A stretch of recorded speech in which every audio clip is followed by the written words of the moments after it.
Hello, everybody, and welcome to the Shared Screens Weekly Stream. I'm going to be your host today, Alec Bobko, and joining me is Brother Grimbo. Hey. And Jordan.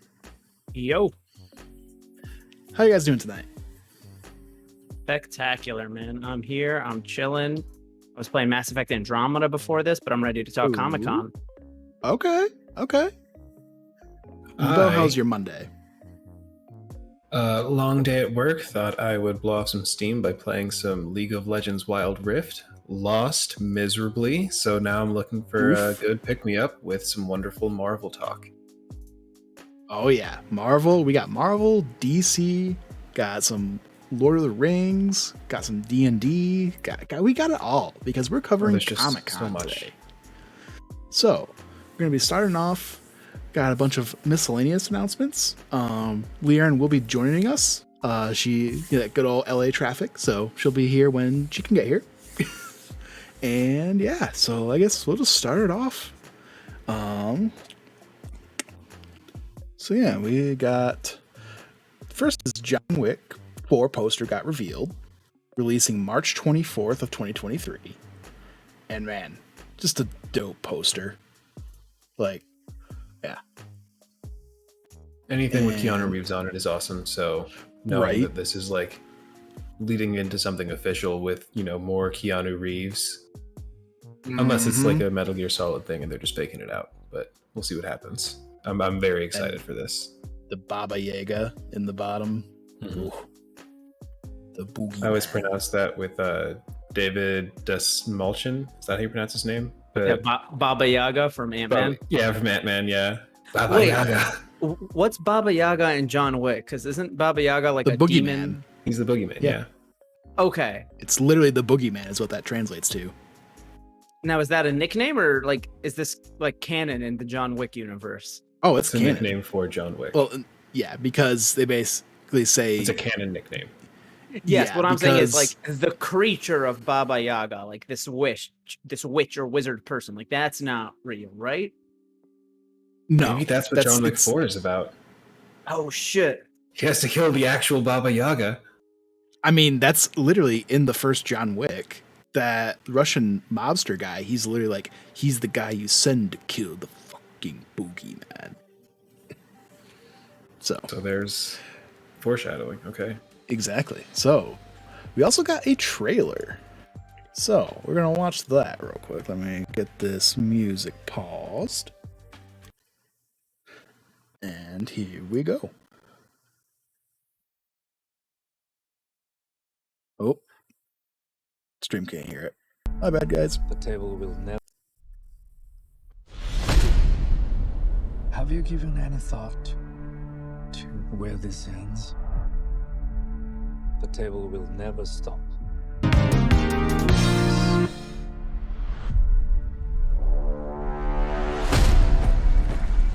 No one. Hey, Jose, thanks for the follow.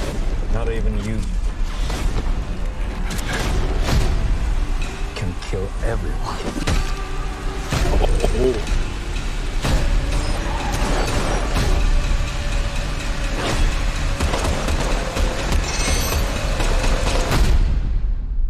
You ready, John? Yeah.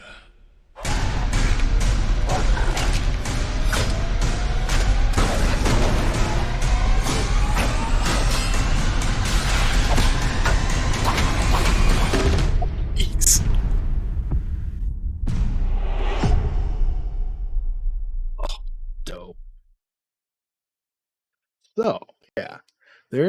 So, Jordan, I know you said you haven't seen these movies, but there is, this part here where they're like holding up their like suit jackets. One of the things they have is basically, it's like Kevlar, but built into the suit. Okay. Yeah.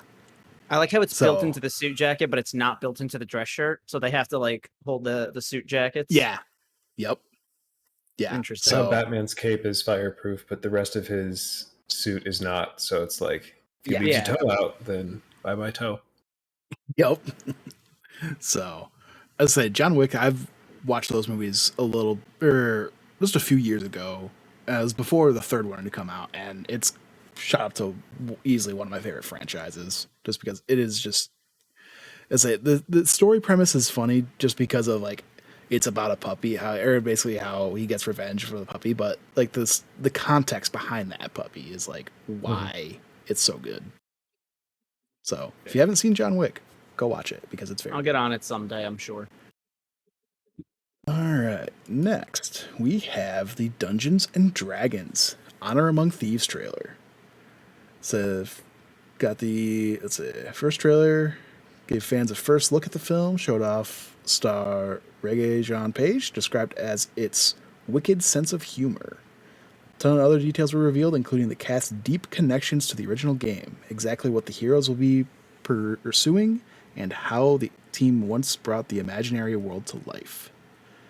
Got another trailer. Alrighty. Which, this one's really fun. But again, stop with these trailers. We don't need them. Here's the thing.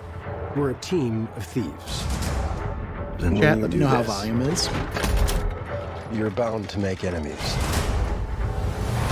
Sometimes those enemies come looking for revenge.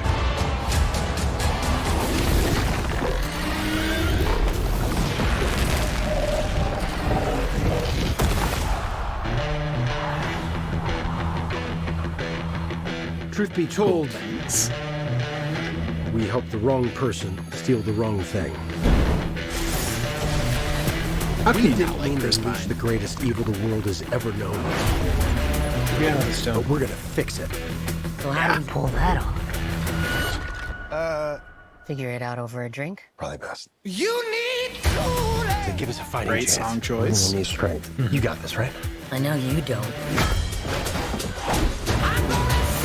We also need courage, magic, and you. Jeez.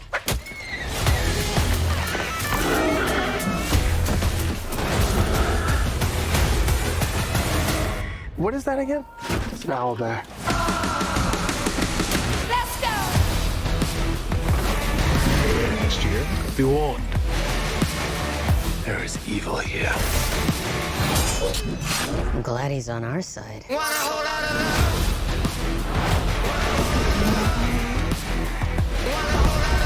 This one's dangerous.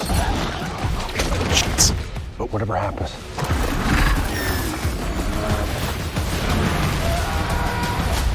we'll be ready. Gotta love those big shots. Yeah. What is it exactly that you bring to this? I'm a planner. I make plans. You've already made the plan, so If the existing plan fails, I make a new plan. you make plans that fail. No, He also plays the lute. not relevant.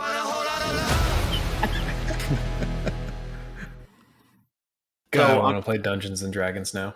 Yeah, so I've never played D&D, but like I know a decent amount about it, and I feel like this movie has the potential to be very funny in a lot of ways. By like, if at any point they cut to like the actual game being played, the way like in the Lego Movie, you watch the entire movie thinking it's the Lego Movie, Yeah. and then like a third of the way through, it cuts and you see that it's a kid playing with Legos.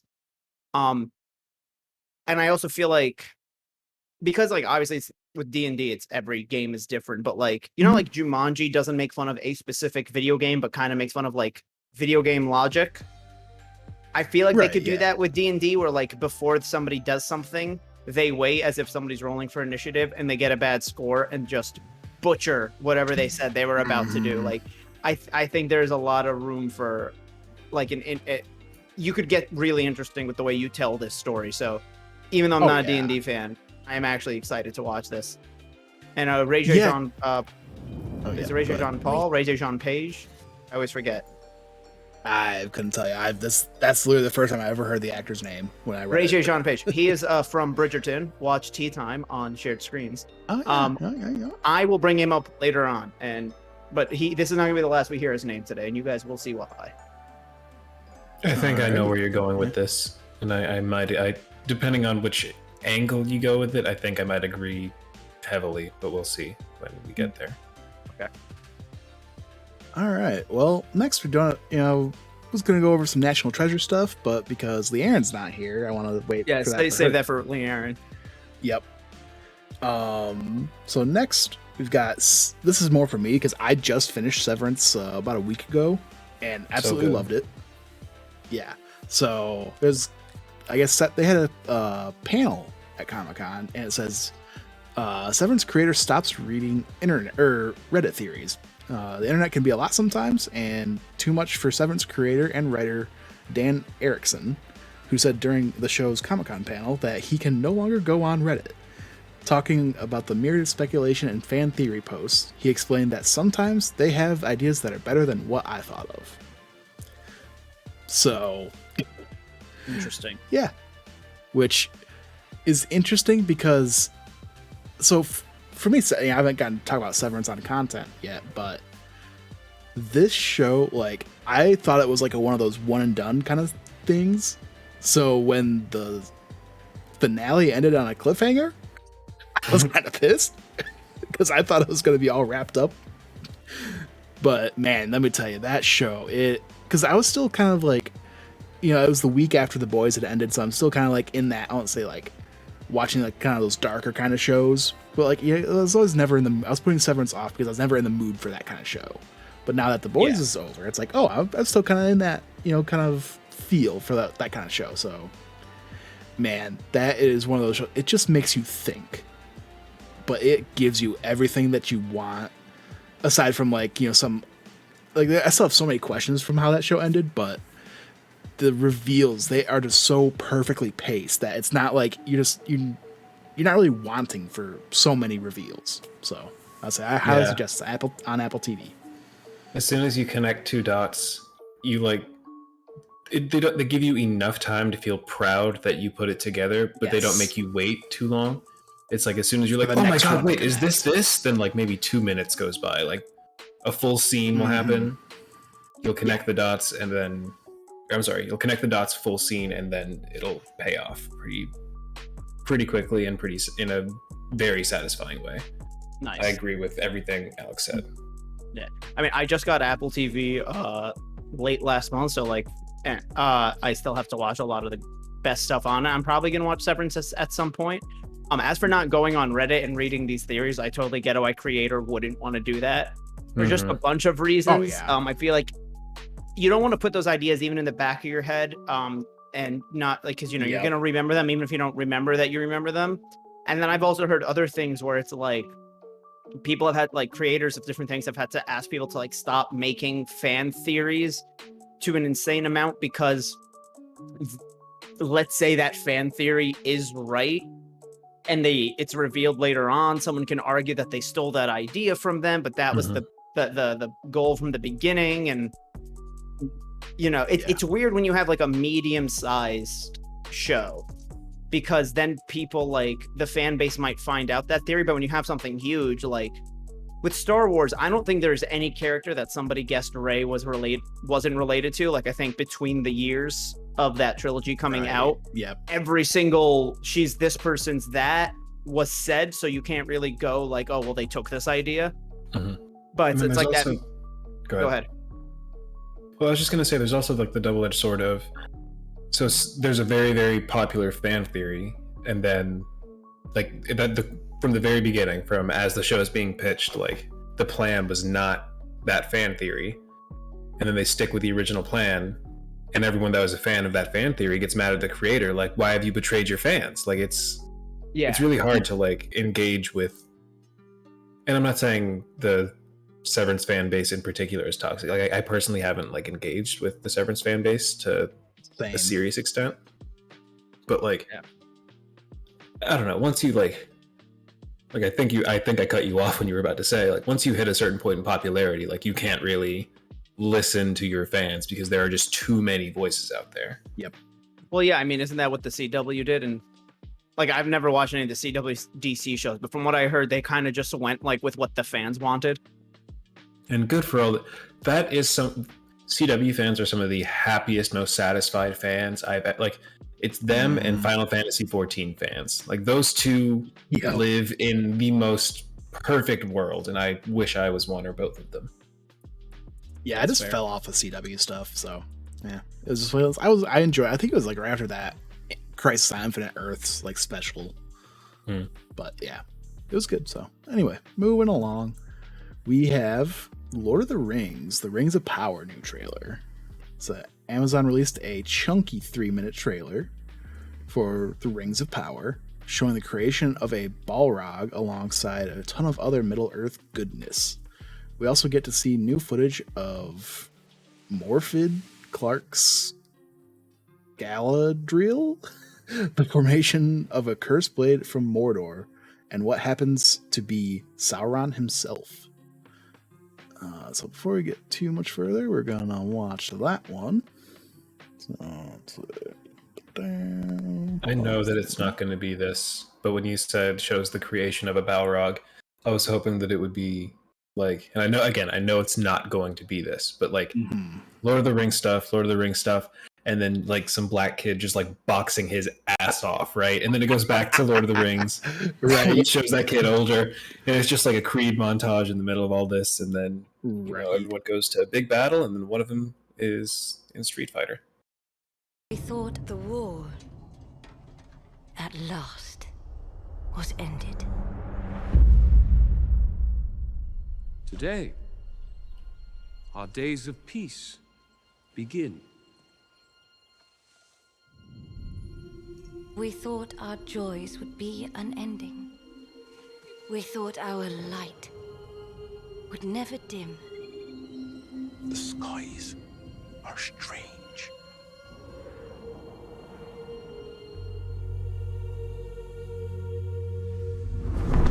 It is here, Galadriel. The moment we feared. Okay.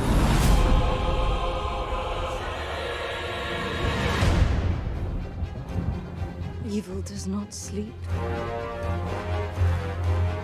It waits. Beyond the darkness, tempting shadow to bury us all beneath the mountain. He has not one name, but many.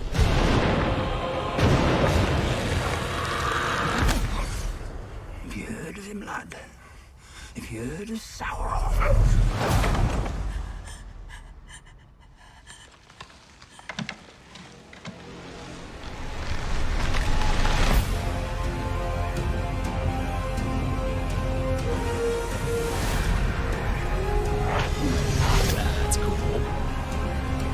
If the evil rising is left unchecked, it will take us all. Find the light, and the shadow will not find you. Together we can survive this! Fight with me.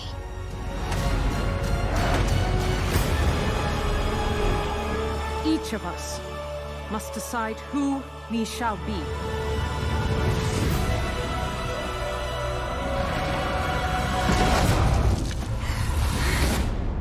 There can be no trust between hammer and rock. Eventually, one or the other must surely break.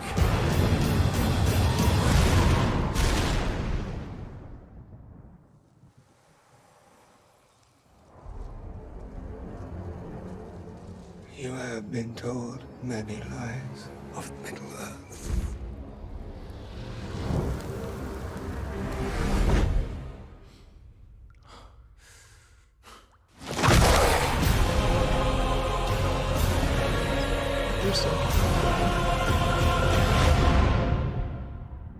So I will say,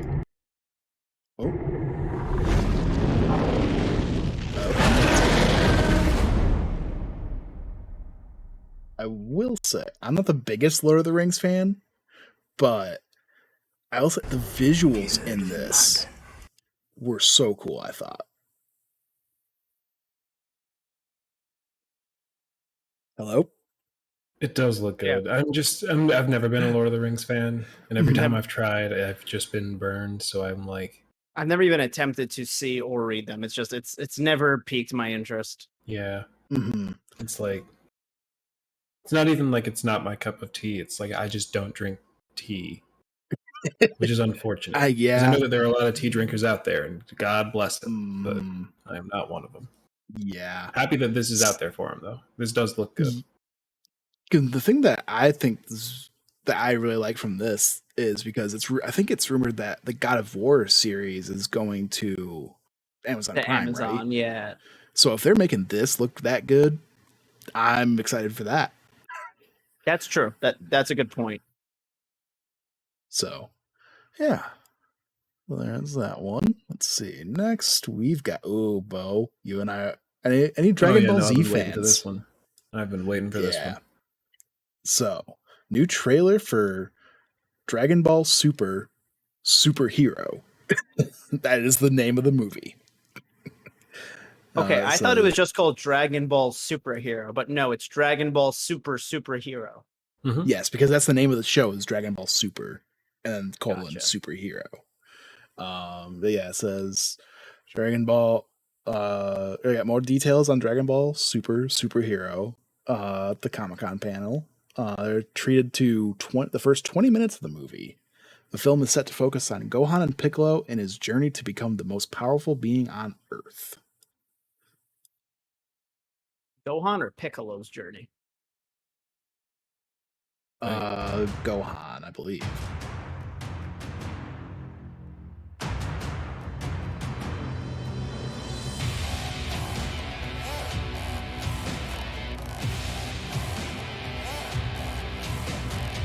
This animation style just looks so cool.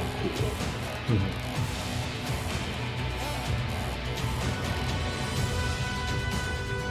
There he is.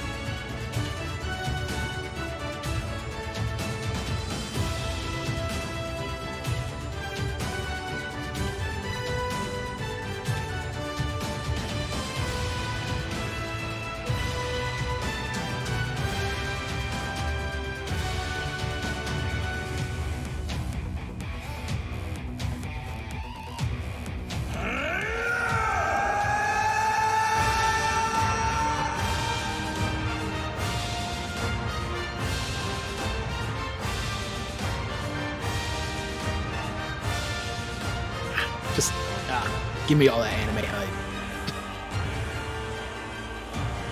Gohan, listen closely. You have the potential to become the most powerful being on Earth. You need to believe in yourself and unleash that power.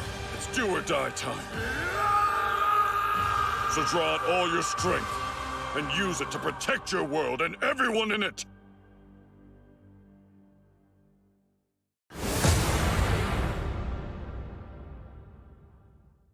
And yeah, so big reason I brought this is that this is I think this is the first Dragon Ball movie that's in IMAX. Interesting. So, yeah, I'm going to try my hardest to see it in IMAX. We have a Dolby theater, but not an IMAX theater like directly near us. See, we have IMAX, but not Dolby. So my friend and I, when we were sitting there talking about the Marvel panel and our thoughts on Nope, we like, hey, you into Dragon Ball still? And he's like, yeah, I haven't seen it in a while, but so I was like, because we have the subscription to that theater chain, so we just grabbed our tickets for that Saturday. I think it's the 20th, but because that animation just looks so cool. The animation style does look really cool. I'm like a fairly mild Dragon Ball Z fan. I've heard about the new stuff in passing. The naming of the newer stuff's been kind of weird. Like calling it Super Saiyan God seems very corny. Like that it sounds makes more sense, though, in the show. Okay, does it? Just because like when I found out that like GT isn't canon, I don't know. Super Saiyan God seems more like the non-canon name for something. Well, Super Saiyan God sounds like you're like 10 years old and your friend comes up to you and is like, yo, did you see these leaks of like what Dragon Ball Z is going to be in 5 years? Yeah. And like they find it on like the deepest like forum on the internet. And you're just like, everyone there's like, oh, it's real Dragon Ball God. Yeah. Like, so this guy here is Beerus, the destruction god. Yeah, I've seen him all the time. This is the first time I've seen him smile.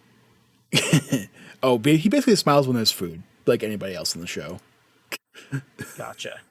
But he's basically the one that they fought and were able to unlock that Super Saiyan God form.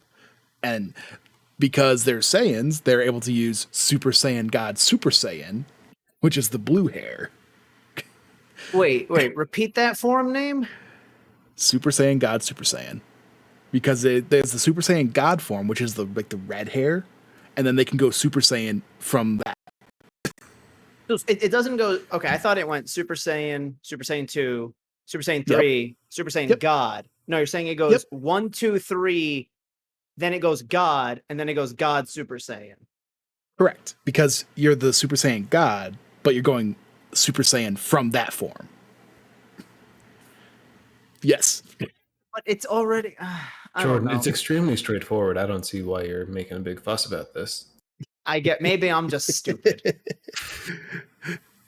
So, on top of just, I guess, the stupid and Dragon Ball, Matthew Lillard says that the Ultra Instinct Shaggy meme is canon. It says Matthew Lillard has confirmed that the Ultra Instinct Shaggy meme is now actually canon. And the quote, in the movie, there's a bar fight scene. There was the Mortal Kombat animated movie last year, and it was connected to that. Wait, in what movie? The live action Scooby-Doo? I would assume so, since he's saying it's canon. Also, I'm sorry, it sounds like furniture is moving somewhere in my apartment. I'll be back. But in the Mortal Kombat movie, in the very beginning, like Scorpion is in front of the WB logo, and then Shaggy pops out, grabs Scorpion. Yes, I've seen that, and I know that's that in the beginning of the Mortal Kombat animated movie. Do the logos? Do logos suddenly count as canon? According to Matthew Lillard, they are. because I did also see that, like, in Multiverses, like, some of Shaggy's moves are based off the meme. And I don't know. This feels like the company trying to, like, be like, how do you do, fellow kids? And I feel like it's killed the meme for me.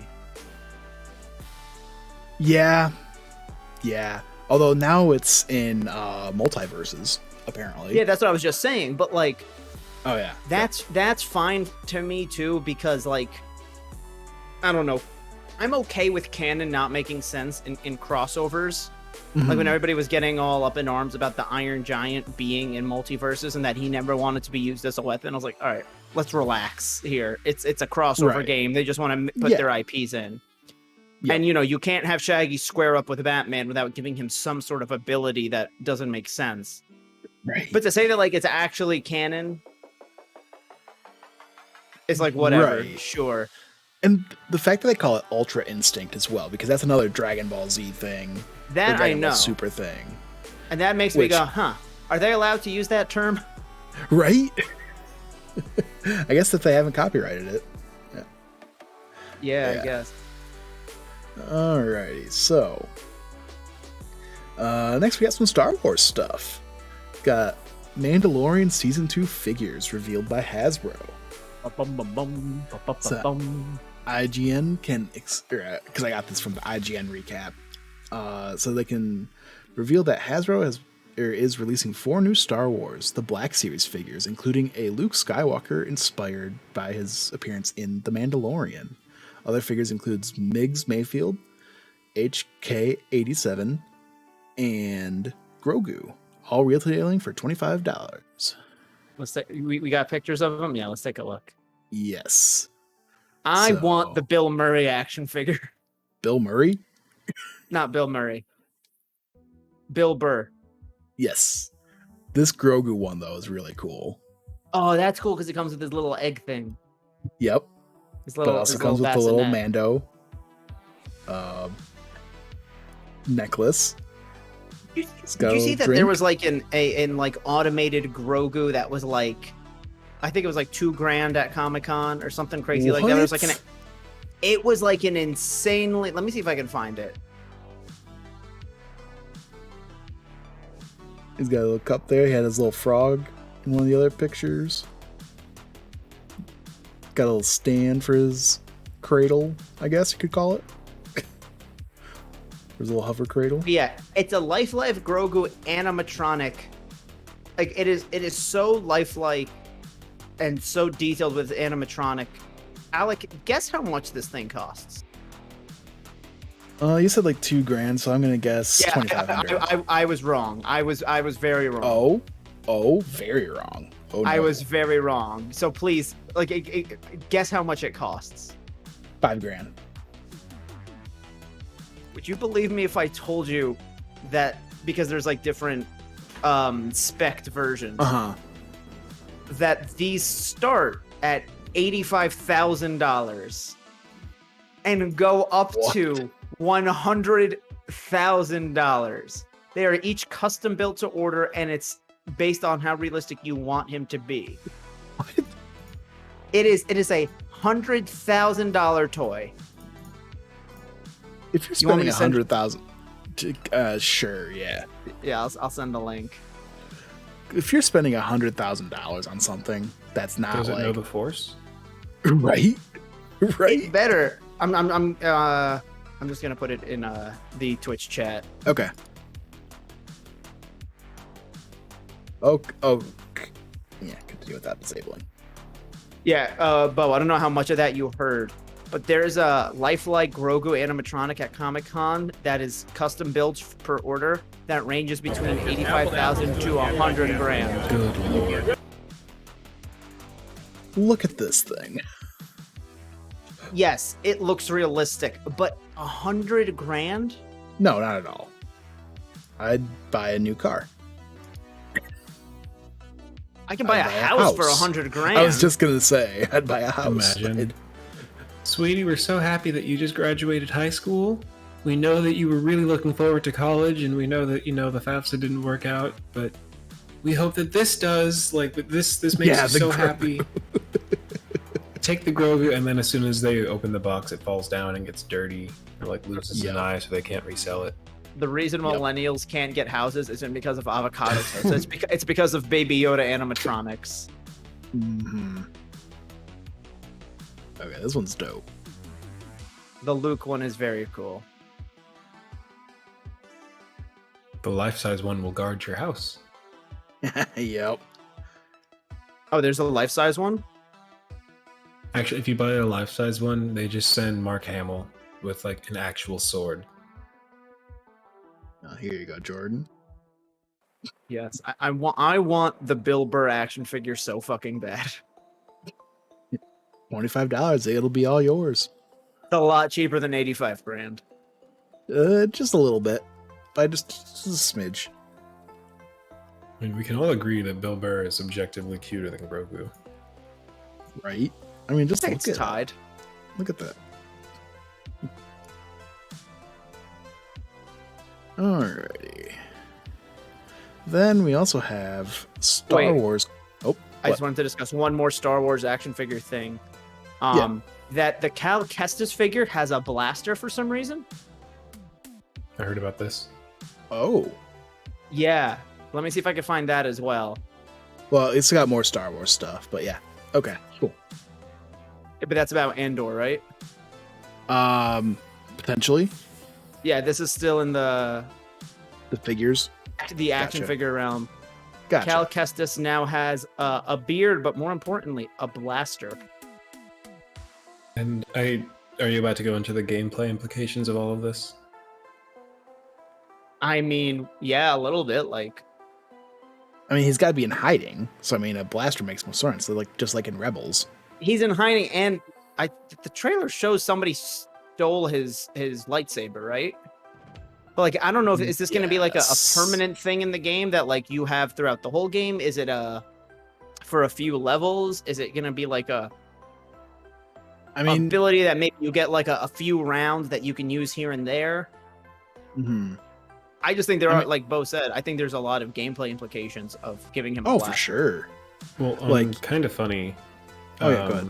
And I feel bad that I can't remember who exactly said this, but one of them made the comparison to Bloodborne, where you use the gun as more of a parry, and maybe he gets some kind of non-lightsaber melee weapon.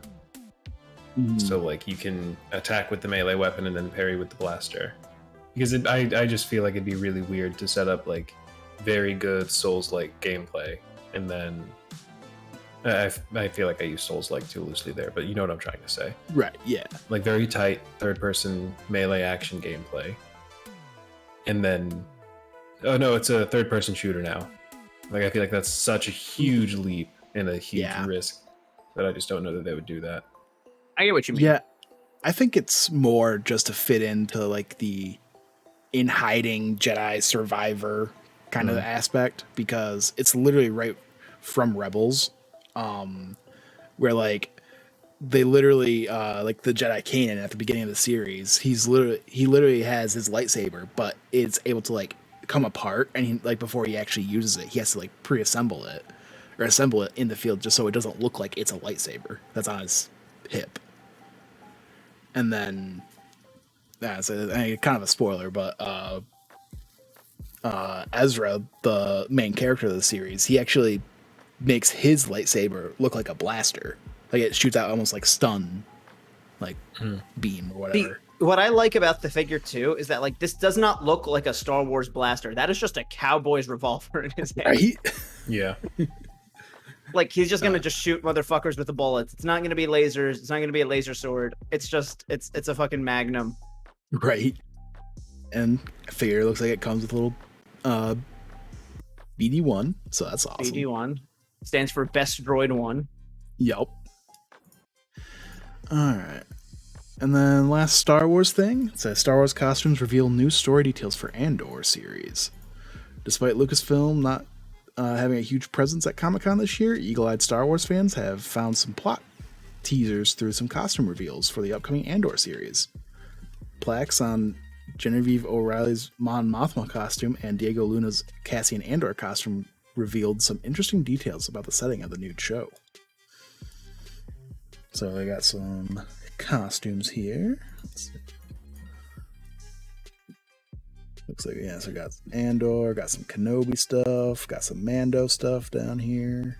That'd be so cool to see in person. All right. Yeah. Droid. That's a cool droid. Oh, that's got some nice clothes there. Nice costume. It looks like Destiny Warlock armor. Right.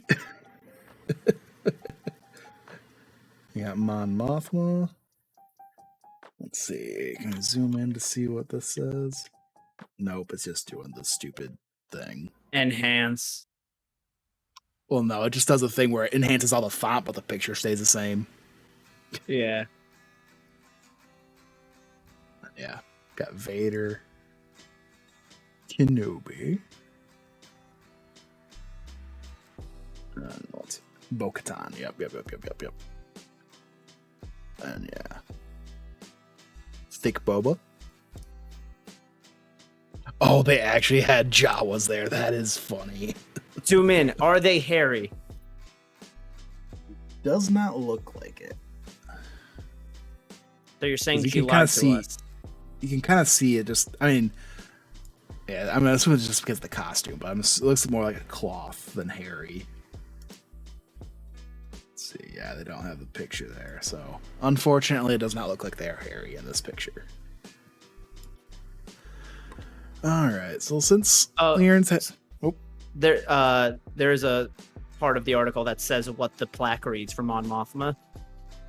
Oh, okay. It says the Imperial Senator from Chandrilla, Mon Mothma carefully navigates the dangerous shadows of Coruscant politics in her efforts to build a rebellion. And Cassian's plaque reads, as part of his entry into the growing rebellion, Cassian Andor must undertake a dangerous mission on Aldhani.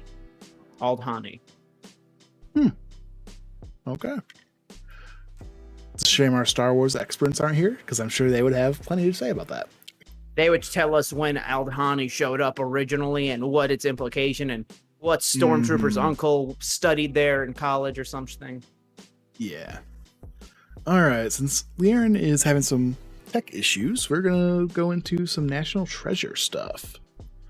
Since Disney released a trailer for its upcoming National Treasure reboot that shows off Lizette Alexis in her role as the main character Jess Morales.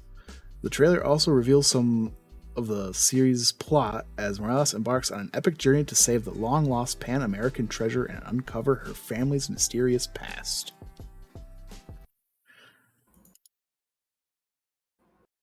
Just a 17-second.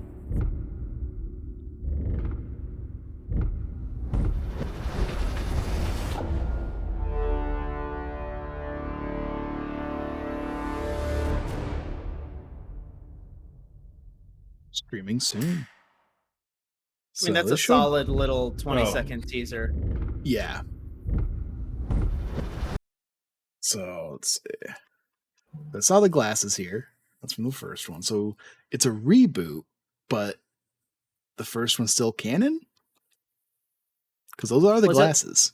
Is it like a legacy sequel? Like they're not doing the whole Declaration of Independence thing again? No, it just says it. I read all I got was just the reboot. Yeah, I think it's one of those things where people want to be using reboot very loosely just to mean something's coming back.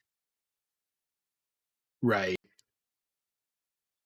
Because are the other characters coming back at I honestly have no idea. We do have a behind the scenes clip. Says was also released.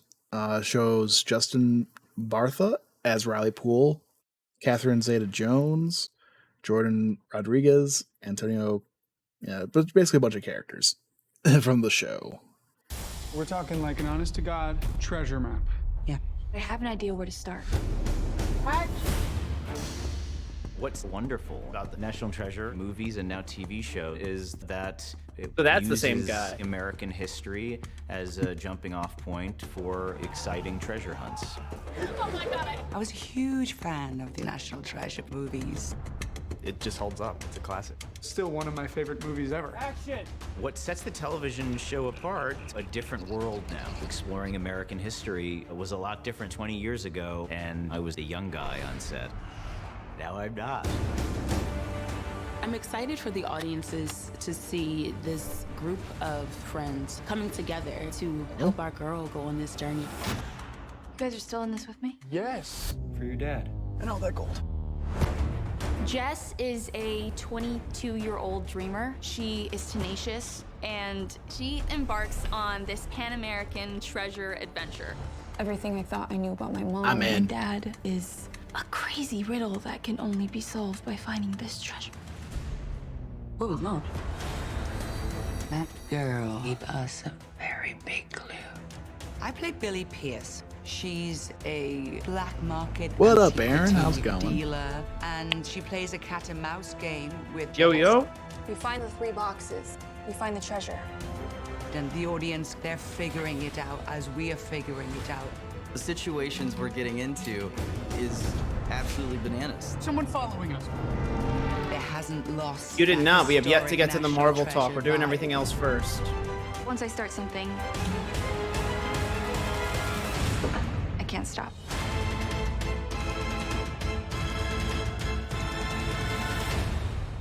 Okay.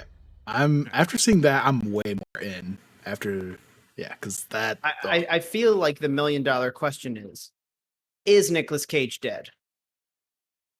Right? Yeah, it's like if you're bringing back Riley, but not Nick Cage, like or Ben Gates, I guess.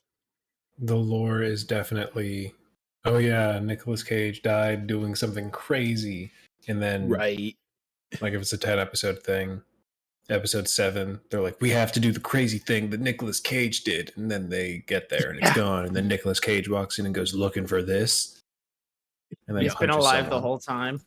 Yeah. He's been living inside of the what do you call it? Mount Rushmore. I ate the Declaration of Independence. The thing that and it flooded gave me in eternal movie 2? life, Morty. Or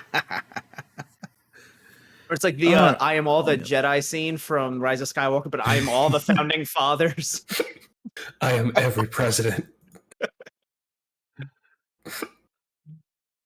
Right, yeah. All right. We got some DC stuff now, getting into the superhero stuff. First up, we have a new Gotham Knights gameplay trailer that shows off Batgirl. So, give that a watch here. Oh.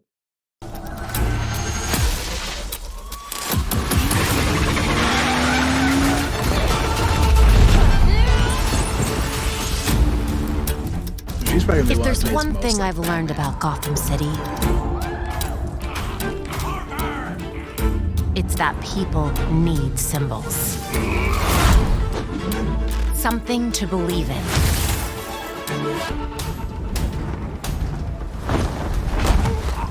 was that?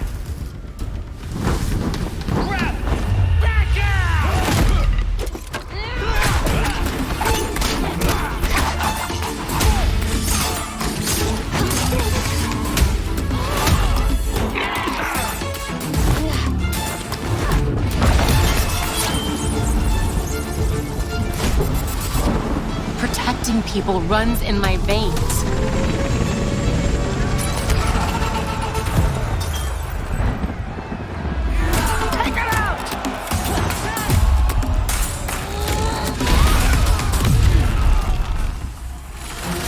No matter what alias I go by. That's who I am. That's who I'll always be.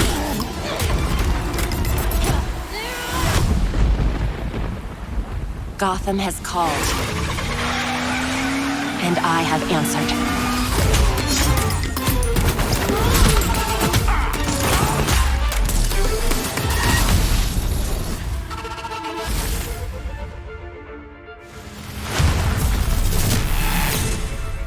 Pre-order now and get the 233 custom Batcycle skin.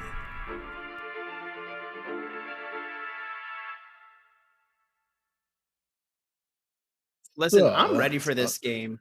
I know people are worried because of the UI and the feeling like it's going to be another games as a service, but I think they've said some things about like how it's totally cool for you to play it single player and play the levels through different characters. You know, it's not trying to do a full-blown multiplayer thing because you can't even do 4 people multiplayer. It's just up to 2 players. What? Which, yeah, I honestly feel like that's more of a detriment than a positive, but I feel like if they said that you could do all 4, people would be like, oh, so it's just another Avengers, but like, not even making a meme here. I do like Marvel's Avengers. I don't think it's as bad as some people make it out to be, and I just think that if this is a decent game that gives you a combat that is half as good as the Arkham games with the ability to do it multiplayer with your friends around, that's going to just be, at the very least, a very fun experience. And kind of going through that story together can be really cool. I know I'm ready. And I'm hyped to see. Yeah, I'm really hyped to see how each character comes out. Like I think the only trailer we haven't gotten is Robin's at this point. Possibly, because I know we got Nightwing and Red Hood. Well, we got the deep dive on Nightwing and Red Hood's gameplay, but we got the Batgirl and Robin gameplay, I think, like a year before that. Now they're doing like these individual trailers. Oh, gotcha. Yeah, but no, I'm ready for this game. Yeah. So yeah. Basically, focusing on Batgirl, the development also shared how the game will feel different depending on which character the player chooses, from different dialogue to combat to the very tone of the game. Which is very interesting. It's cool. Yeah, definitely add some replayability if you're doing it all solo. Yeah, I was going to say, and even if... So my issue, or my fear is that if I want to play Nightwing and you want to play Nightwing, are there going to be 2 Nightwings? And if one of like if there can only be one Nightwing, then is the other person going to be upset? Like, how much of the... If they're too different, then the muscle memory won't transfer. But if they're not different enough, then it's like, well, why are there 4 of them? Like, and if all of them feel extremely similar and all of them feel like they could have been Batman, then why not just give Batman all of these tools and blah, blah, blah. Like, I'm still, I want to like this game so much. I'm just afraid of being hurt. And that's a me problem. That's not on the game. No, and I get that. I know, and I'm going to just keep bringing up this game because I think that the comparisons are very easy to make. But Avengers originally said that they weren't going to let you do that with characters. And I just think, like, that's a personal preference, whether or not you want to stick with that realism. I will say, in my opinion, one of the positives of Avengers is that each character has the same, like, outline of how to play. Like, you're not dealing with completely different controls, but they also don't feel like clones of each other, and there's their own differences in each of them. It's kind of like, I guess, playing Smash, where, like, everybody has the same basic controls, but if some character has an ability that one can't, they find a way to incorporate that. And every character has a ranged, every character has a special, but how they decided to translate that based on the character you have is different. But it gets tougher with the Bat family, because at the end of the day, they're all roughly similar, but you know, heavy if Nightwing's melees. Using hit, yeah, it's heavy melees, and I guess if you're Red Hood, you get the shooting, the non-lethal guns. Non-lethal guns, yeah. Right. Although you do get interest, you know, you get the different aspects of like, well, you know, Batgirl really just uses her fists. Dick / Nightwing uses the two Charisma sticks. This is, I believe, Tim Drake's Robin. So I think do they give him like a staff? I think so. I think I remember seeing that from the gameplay trailer. Yeah. So I mean, like it's different enough. I think that like you'll get to figure out who you like, and of course they're all gonna have some sort of batarang equivalent for their ranged. Again, I'm excited. I get what you're saying, Bo, where like you're worried for it to let you down, but like even if this game is just really, really fun for me to play with a friend, and it's more fun than it is good, I'm gonna be happy. That's valid. Yep. I'm just fingers crossed. I'm hoping. I know it probably won't, but I'm hoping for Game Pass just because I'm a bit on the edge of the game. So it's like if I don't have to pay for it, yeah. But yeah, then there's some more details. It says, just as Batman has taken a backseat, Warner Bros. Has confirmed that the Joker will not be making an appearance in Gotham Knights. Creative director Patrick Redding revealed the news during a fan Q&A at the game's panel, but neither confirmed nor denied whether Harley Quinn would be making an appearance. So, I'm happy with that. Crossover? Yeah, then next up for DC, we've got they have no plans to make more Snyderverse movies. Fans of Zack Snyder and his collection of DC films, including Justice League, Man of Steel, and Batman vs. Superman, shouldn't get their hopes up for any further additions. Speaking at a Comic-Con panel, DC Comics Chief Creative Officer Jim Lee said there are no further plans to expand that material. I don't like the way this is worded, because the Snyderverse is just the movies that he directed, but they themselves are part of the DCEU universe. It's not like they're their own canon. You know what I mean? Mm-hmm. I think the wording's really weird. I think they were like, hey, we don't have plans to bring Zack Snyder back right now. Yeah. See, I was reading it as the other way around. That because Snyder, I see what that cleared things up for me quite a bit. And if they came out, Snyderverse does not equal DCEU. As far as the fans go, but technically the Snyderverse is just the DCEU because they're all canon. The only time I guess you get into canon debate is the difference between the 2017 Justice League and the Snyder Cut Justice League, but like Batman v Superman, Man of Steel, those are all allegedly still canon in the DCEU. And I don't think this is them saying that the DCEU is done. I don't know. I think the wording is really weird. I'm a fairly neutral person when it comes to Snyder. I like some decisions he makes. I don't like some decisions he makes. I'm happy that he got to do the Snyder Cut because that was obviously a passion project that he had to stop for over horrible tragedy I would never wish on anyone. Like even ignoring the fact that it came out better, I was just happy that they let him do it. Yeah. But I do think he was also put in a shit situation where they were trying to turn him into the Kevin Feige of the DCEU, and that's not what he signed up for. But you need that type of a person when you're making these universes. Exactly. Because you don't go making your team-up movie when you haven't done any of your character build-ups yet. Yeah. I've always not understood why they did that. Apparently it's because they thought that those other characters like Cyborg and the Flash wouldn't sell until we saw them in live action first.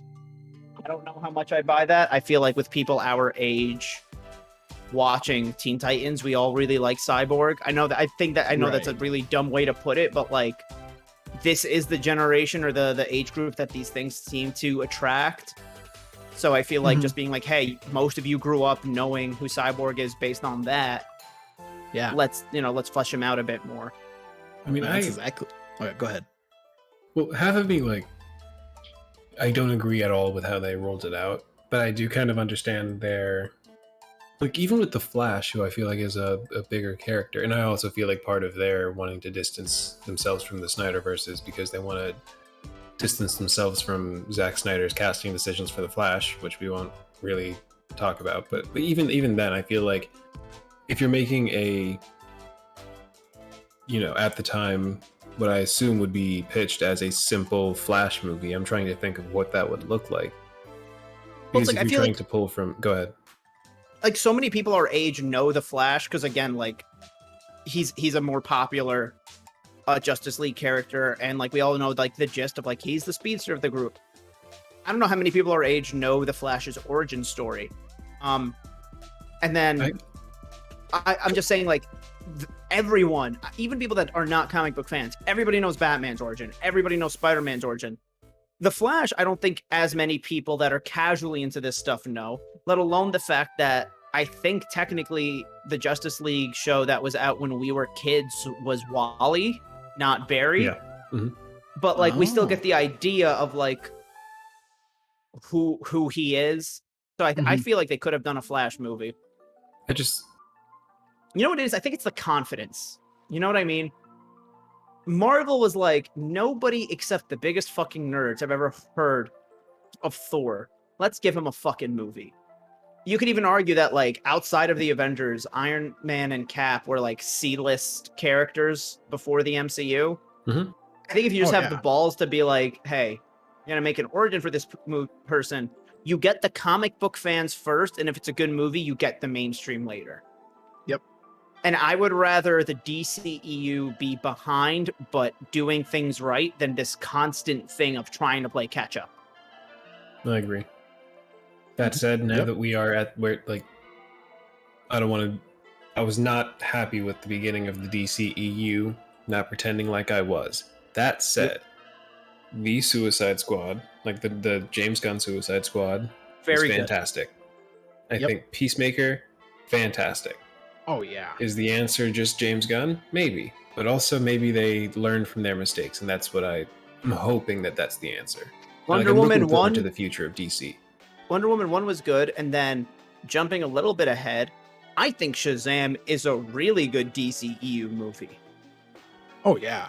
I really Shazam, I legitimately enjoyed, and if it gets to be a little bit less serious because it is just a 14-year-old kid at the end of the day, but, like, I really liked it. I have a huge man crush on Jason Momoa. That movie was not good, but, I watched it for the same way I watch porn. I was not going in expecting quality plot. I was not expecting that comment to end the way it did, but it's honestly, at this point, it's on me for being surprised. It's really my fault. I'm gonna say, I went in, I was like, I'm ready to see this man shirtless and beat up some dudes, and he was hot and sweaty, and I was like, I'm a happy dude. Yeah, Aaron, you're right. You are 100% right. I did not. I did when I got home. It's okay. Well, oh gosh. Anyway, before we get to some of the DC trailers, for the movies, we have a little comic update. It says DC and Image Comics are bringing back one of the classic 90s crossovers as Batman and Spawn will once again face off. Revealed during the Jim Lee and Friends panel at Comic-Con, the comic will be a 48-page one-shot written by Spawn creator Todd McFarlane and drawn by Greg Capullo. So, cool crossover. That's about all I got to say on that. Yeah, I was going to say, I've been out of the Batman scene for a while, and I was never a huge Spawn head. But it will be cool. Because I've heard of those two, like the Todd McFarlane and like Greg Capullo. So it's like cool that you're getting two greats to do this crossover. Mm-hmm. All right. Shazam! Fury of the Gods gets its first trailer. So give that a watch. I'm an idiot. It's showtime! I don't deserve these powers, if I'm being honest. Like, what am I even contributing? Ow! There's already a superhero with a red suit with a lightning bolt on it. Aquaman is literally huge and he's so manly. And Batman is so cool. And I'm just me.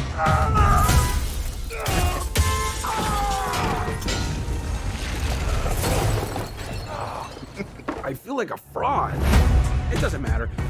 Anyway, the wizard gave me superpowers. Oh. And then everybody got superpowers. Where's everyone going? To fight crime? Okay. Now everyone's kind of like doing their own thing, and I'm the only one trying to keep it together. You understand I'm a pediatrician, right? Come on! Now let's get down to business. Listen to me, Billy. The fate of your world depends on it. The daughters of Atlas are coming for you.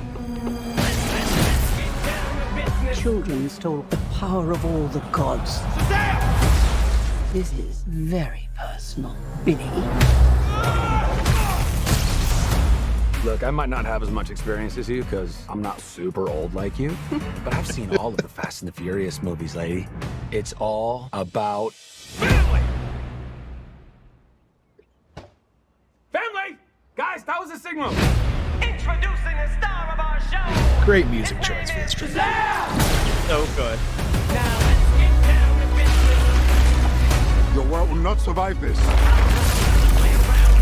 I don't know how we fight powers like this. You think I know how to fix this dude, but I really don't. Billy, everyone can be worthy. Let's give it a chance. Now go fight for your family. Go fight for the world.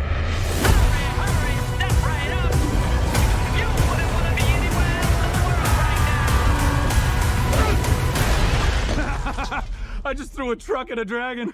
I love my life.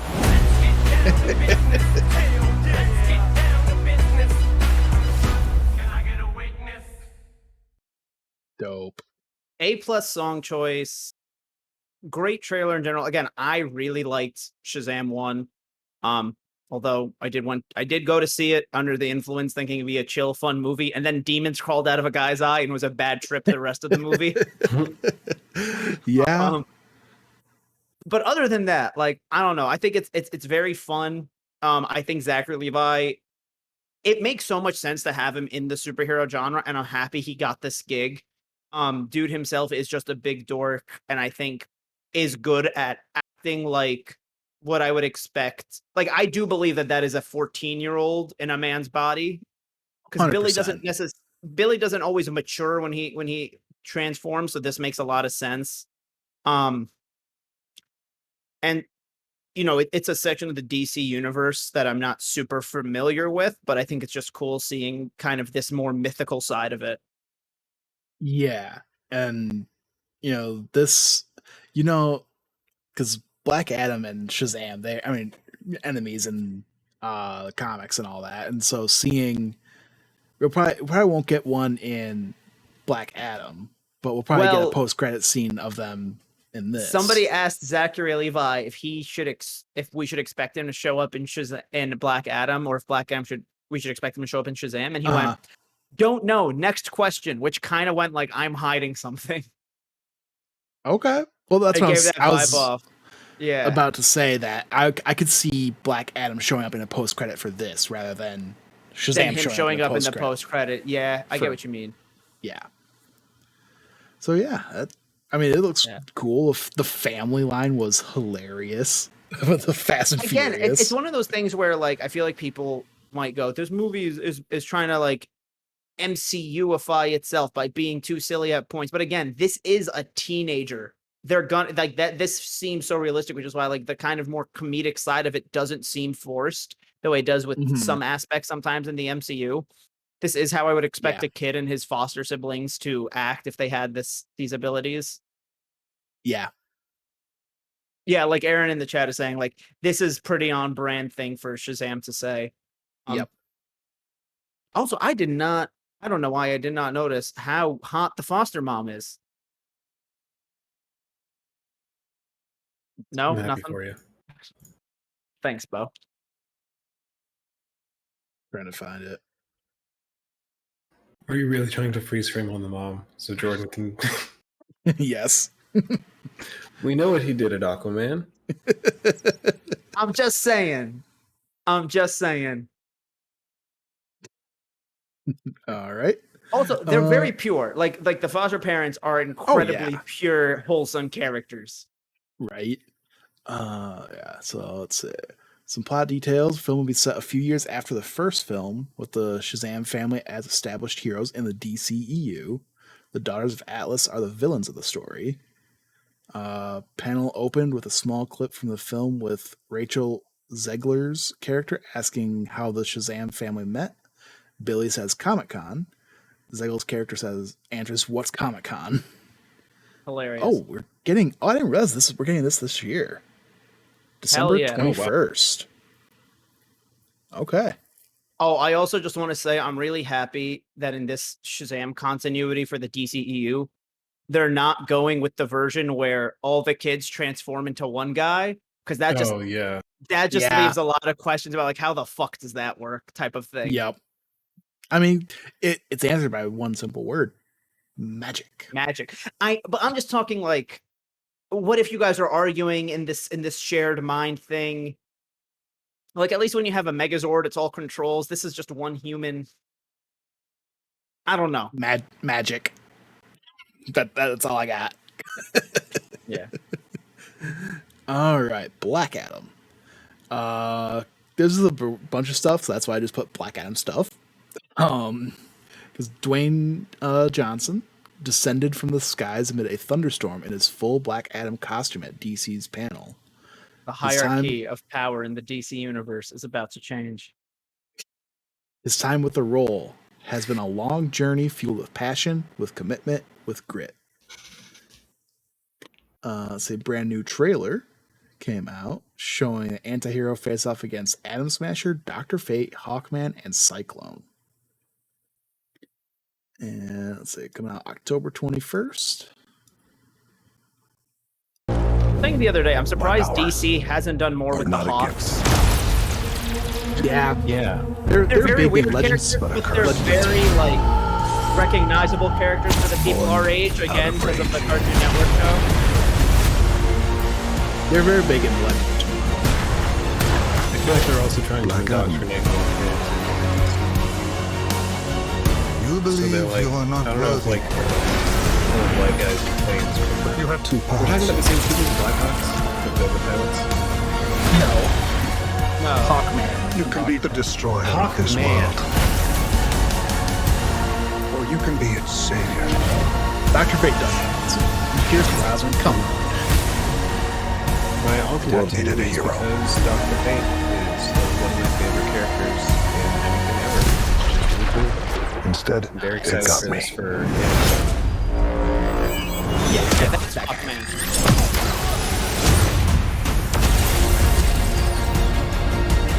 Yeah, Jordan, I agree with that. I thought you meant the Blackhawks, like the World War II fighter pilots.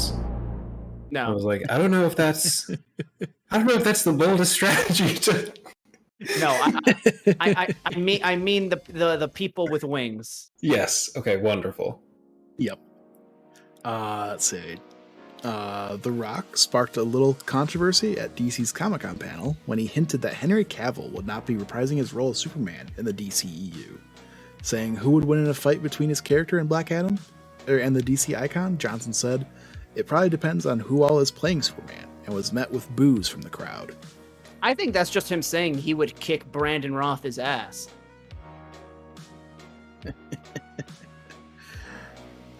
Yeah. Maybe. But yeah, I guess Superman casting's just kind of up in the air since Cavill's kind of done with it, I guess. If I could be 100% honest, I'm kind of just happy that The Rock did this promo with a shirt on, because I still think about the thing he did for Summer Games Fest, and it is the weirdest thing I've ever seen. Dude flubbed his sentences a few times, did it in one take, did not care. Was in his home gym shirtless, took a second to pitch his energy drink brand. Like, truly was just doing this for the requirement. At least this is a little bit more like he's hyped for this movie. Yeah. And yeah, Aaron from the chat says, after the panel, he praised Henry and hinted that it would be him. Probably because DC's like, hey, what the hell?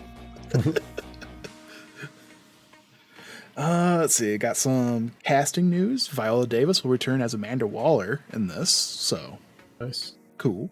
And then, let's see, The Rock entered the panel amidst fog and lightning rising above the stage in Black Adam, proclaiming the DC universe will never be the same again. They look better hide the baby oil. Yes. And yeah, coming out October 21st. So yeah, these movies are actually just a couple months apart. December 21st. Yeah, so I feel like they're going to 21st. have to tie in some way. Oh, easily, yeah. Well, and then they have the same. I did not know that. This manager only books really buff motherfuckers. Right? That's funny. They all go to the same gym. Yeah. Alrighty, everybody. The moment you have been waiting for. The Marvel section. Starting off with the Marvel animation panel, we got an I Am Groot trailer. Which, this was a great trailer. I'm just going to say it started it all off.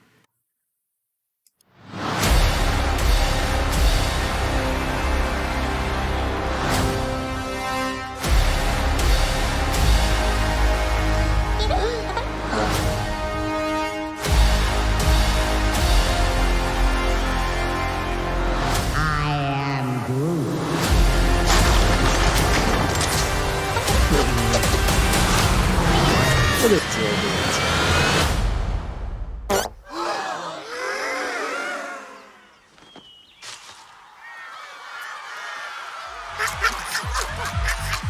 Having a little party. This looks awesome. I am Groot. I am Groot. I am Groot.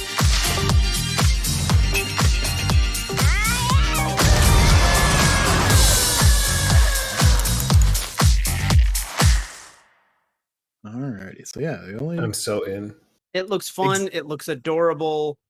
I think Disney's really just deciding to do shorts of their most marketable characters. You know, they have a Baymax short series coming out. They have an Olaf one. When I was discussing this with Leanne and our friend Victoria yesterday, that's how we got to our. If you saw our Marvel School for Dummies tweet about if anybody would watch a Trevor and Morris Disney Plus show. Oh, easily. Yeah. But yeah, it looks fun. Yeah, so they got got 5 episodes coming out August 10th, and I believe there's some rumors that there might be more coming out later in the year too. So stay tuned. Why for not? that. I mean, clearly none of it's canon. It doesn't matter. It's just for marketing. But like, it's an adorable ass character. They're gonna be few minutes long. I'll watch it. Exactly. Yeah, get it done within like a half hour. Yeah. Marvel's What If Season 2 was announced for early 2023. And Season 3 also got confirmation that it's coming. So What If coming to Disney Plus in early 2023, company announced during its animation panel. If that's not enough, Marvel also confirms 3rd season is also in the works. A couple stories that are going to be in Season 2. One's about Hela, and it's rumored to be an origin story where you first see her get to use her powers and all that. Got Odin versus the Mandarin, which I'm assuming would be the 10 Rings Mandarin, not the fake Mandarin. Yeah. Tony Leung's character. Yeah. And then we have Captain Carter meeting the Winter Soldier. Quick fact on that is confirmed that the Captain Carter in What If is confirmed to be a different one from the one in Multiverse of Madness, which pretty self-explanatory if you've seen it, but she's a different one, but she's still the one from What If still wouldn't have won against Wanda. That was the dumbest thing. Not. I think that was the dumbest thing I think the writers said. I hope season 2 is better.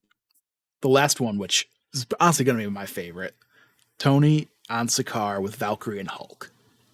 Now, is that the one that got cut? I think it's him and Gamora, right? I think the one that got cut. The one that got cut was Gamora, daughter of Thanos, which I think they eventually meet up with this group of Tony, Valkyrie, and because when we get the multiverse finale, Tony has the blue stripe on him, so I they're definitely connected in some way. But I really hope that with season 2, they let these episodes, be like 20 minutes longer. Because I thought that each episode for What If had such good potential and good moments, but that it all went down too fast. I really want season 2 and 3 to let the episodes breathe. I agree. And I feel like we might get that, because if we're getting a season 2 and 3 confirmed before we even see anything from season 2, like, the reception must have been good enough. Like, Disney must have been happy. Yeah. Well, I think a lot of it too is just the potential of a series like this. Like, there's so many unexplored stories or unexplored just one-offs. Like, what if the reverse thing happened? Kind of something like that. Like, dude, I feel like there's just so much. Oh, go ahead. I was gonna say the What If episode. I want to see the most, and they can make this one an hour long. It's basically, I want to get a what if of Avengers Endgame, but if the opposite people were snapped/survived. Oh, that's so good. Did you see what Aaron had put just before you said that? Okay, I did not see that. I'm sorry. I have said this before. I'm pretty sure I've said it on one of our media clubs. My bad, Aaron. But I think it's a thing that it makes a lot of sense for them to do a what if of. Clearly, if two schmucks can think of this idea, someone at Marvel has to be pitching this. And Aaron, I say schmuck with the best form of sincerity. I hope you know that. But yeah, there's some more info. It's an episode is set to be based off the 2003 limited comic series Marvel 1602, which places superheroes in the Elizabethan era. Other episodes and plot lines feature a story about Hela, Odin versus the Mandarin, Yondu giving young Peter Quill to his father, Ego, Captain Carter meeting the Winter Soldier, and I think there's supposed to be a comma there because and the next one is Natasha and Tony on Sakaar with Valkyrie and Hulk. The exclusive footage description, nothing online, that says the episode appears to feature Hela to be an origin story, as the footage showed her putting on her iconic horns for the first time. Other footage shows Tony Stark on the planet Sakaar from Thor Ragnarok, who is in a death run race similar to the ones in Mad Max Fury Road with a colorful Hulkbuster and the Grandmaster. The trailer also features a fight between Odin and his army against Shang-Chi's parents, Zhu Wenwu, aka the Mandarin, and his wife Ying Li, in a universe where they ended up together. The dragon, known as the Great Protector and the Guardian of Ta Lo from Shang-Chi, is also seen in the footage. A completed episode of the second season What If I almost said Captain Falcon. Captain Carter fought the Hydra Stomper was also shown. In the episode, Captain Carter faces a brainwashed Hydra Stomper being controlled by the Red Room while Steve is alive and still inside of it. Voice cast includes Mark Ruffalo, Sebastian Stan, Samuel L. Jackson, and Haley Atwell.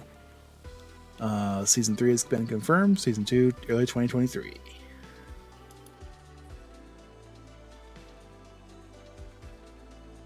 Next, we've got probably one of the biggest ones from the animation panel is Spider-Man Freshman Year. Arrives on Disney Plus in 2024. The Spider-Man Freshman Year announcements were driving me insane. Oh yeah, in like a good and bad way, because I was so confused. Go ahead, let's read a little more into it, and I'll say what was going on in my head. Yep. So, Spider-Man Freshman Year series is coming to Disney Plus in 2024. Marvel revealed during its animation panel at Comic-Con. It also confirmed one crossover already, as Charlie Cox's Daredevil, who made his first MCU appearance in No Way Home, is also set to feature. So I just got some of the pictures that were revealed. So we got Peter. So we got his freshman year look. Then we've got other characters and villains.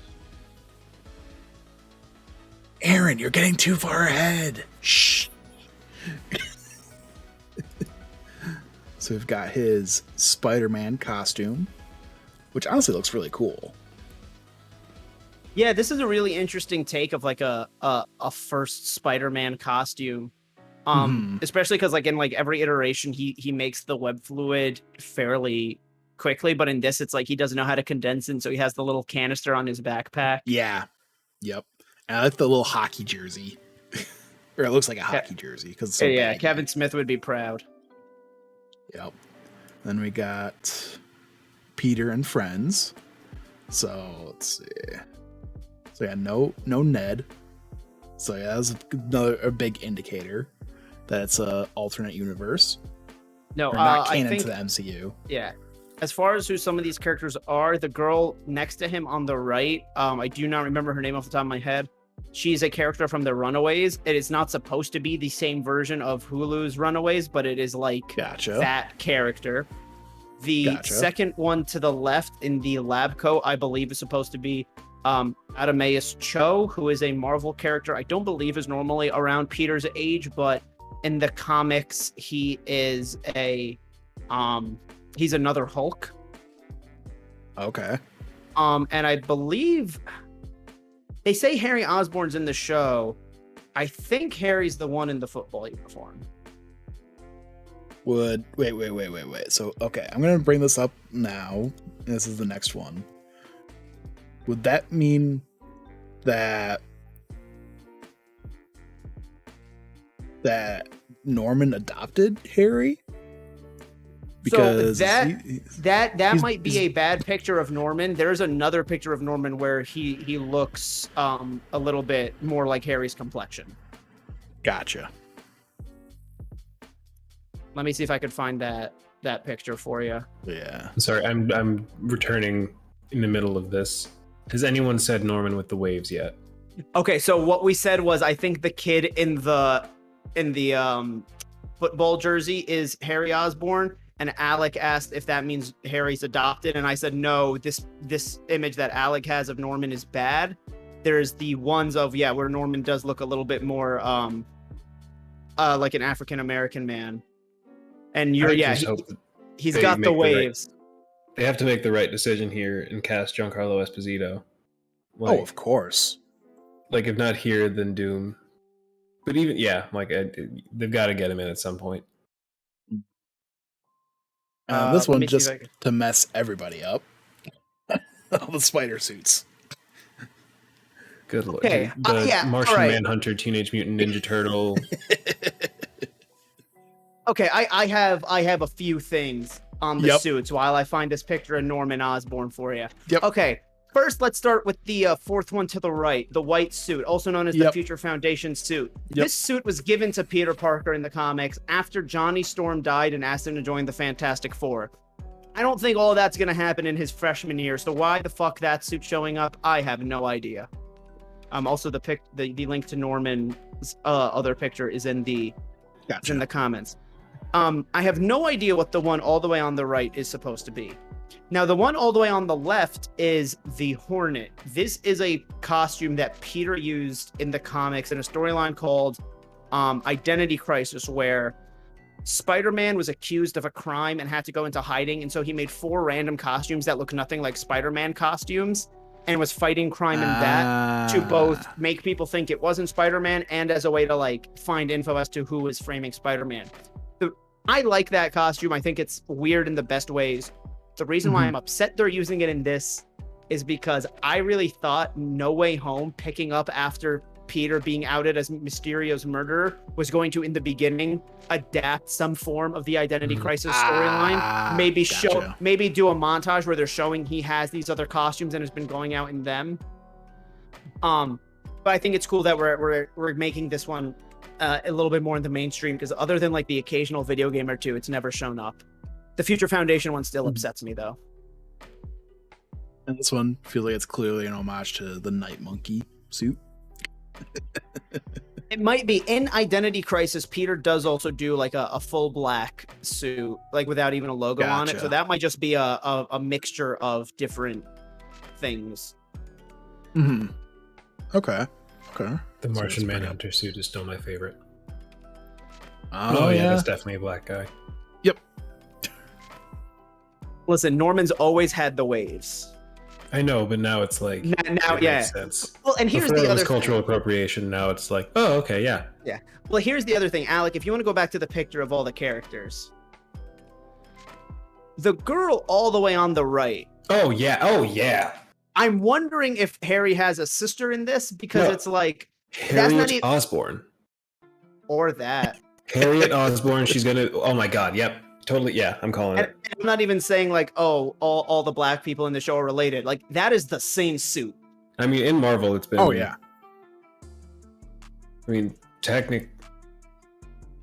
I think more black people in the MCU are related than not, because Wakanda makes up like most of it, and most small countries are technically related.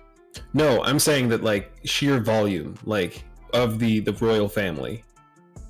Yeah, I think more black people with names in the MCU are related, or if not, then it's like 40-60. It's like you have Falcon's family and you have T'Challa's family.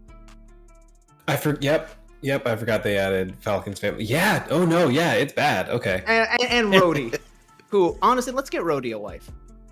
They're probably going to reveal some shit where it's like Rhodey is loosely related to Norman Osborn somehow, and that's how Norman has connections to the military.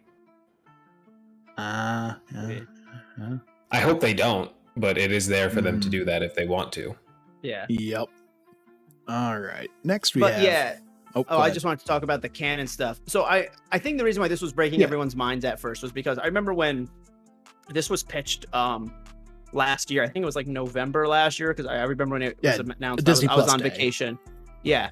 They said that this would basically be like Peter's origin story in the MCU. But now they're saying like, I don't know if they backtracked that or their definition of canon is different now because we're getting into multiversal stuff. So maybe we'll revisit this universe in some way. But this is if Norman basically took Tony's spot as Peter's mentor, which that's not good to put lightly. That's how you get the Joker with Spider-Man powers. But I'm interested to see this take. It's kind of fun that it's going to be like its own thing. It was just breaking my mind at first of like, because did you show the picture of all the villains that they said were going to be included? I thought I had thing. that. Yeah, that was just another thing where people were like, what do you mean it's canon? This is supposed to take place over the course of a year. Right, How did he fight all these people? Specifically Doc Ock. Because he has nothing about ever recognizing somebody with Doc Ock's powers in No Way Home. But he doesn't have the arms yet. And I know that sounds dumb, but maybe that is indicative of... I feel like by the time you get the green jacket and the yellow belt, you've gotten the arms. Maybe. Yeah. I just think people are kind of blowing it out of proportion. It's like when they pitched it, that's what the story was. That it was going to be his, before Civil War and all that. But it's like clearly this changed. That's why they didn't mention the Civil War. Do you think we like ever see this universe in some other way? There's always a chance. Yeah, I mean, I had to stop myself from interrupting you, Jordan, because the idea of them just saying, it's canon, but like in a multiverse somewhere, so like technically, like the Batman movies are canon in the MCU now. Like it's technically everything is canon. Yeah. Ben Affleck's 2003 Daredevil movie is technically canon. Yeah, but then we also don't stay silent. You know I'm right. Then we also get this, which is awesome.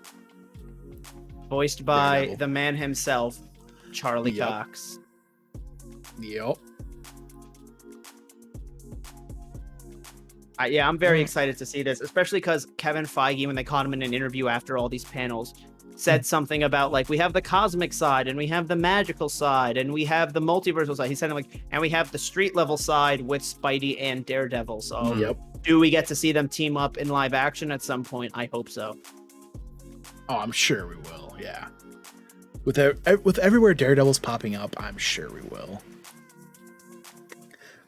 So next we have X-Men 97 to premiere fall 2023. X-Men 97 series is arriving to Disney Plus next year, as Marvel confirmed in their panel. The series brings back Rogue, Beast, Wolverine, and others as it picks up right where the X-Men the animated series fell off. So we got some pictures coming up. Got the core cast here.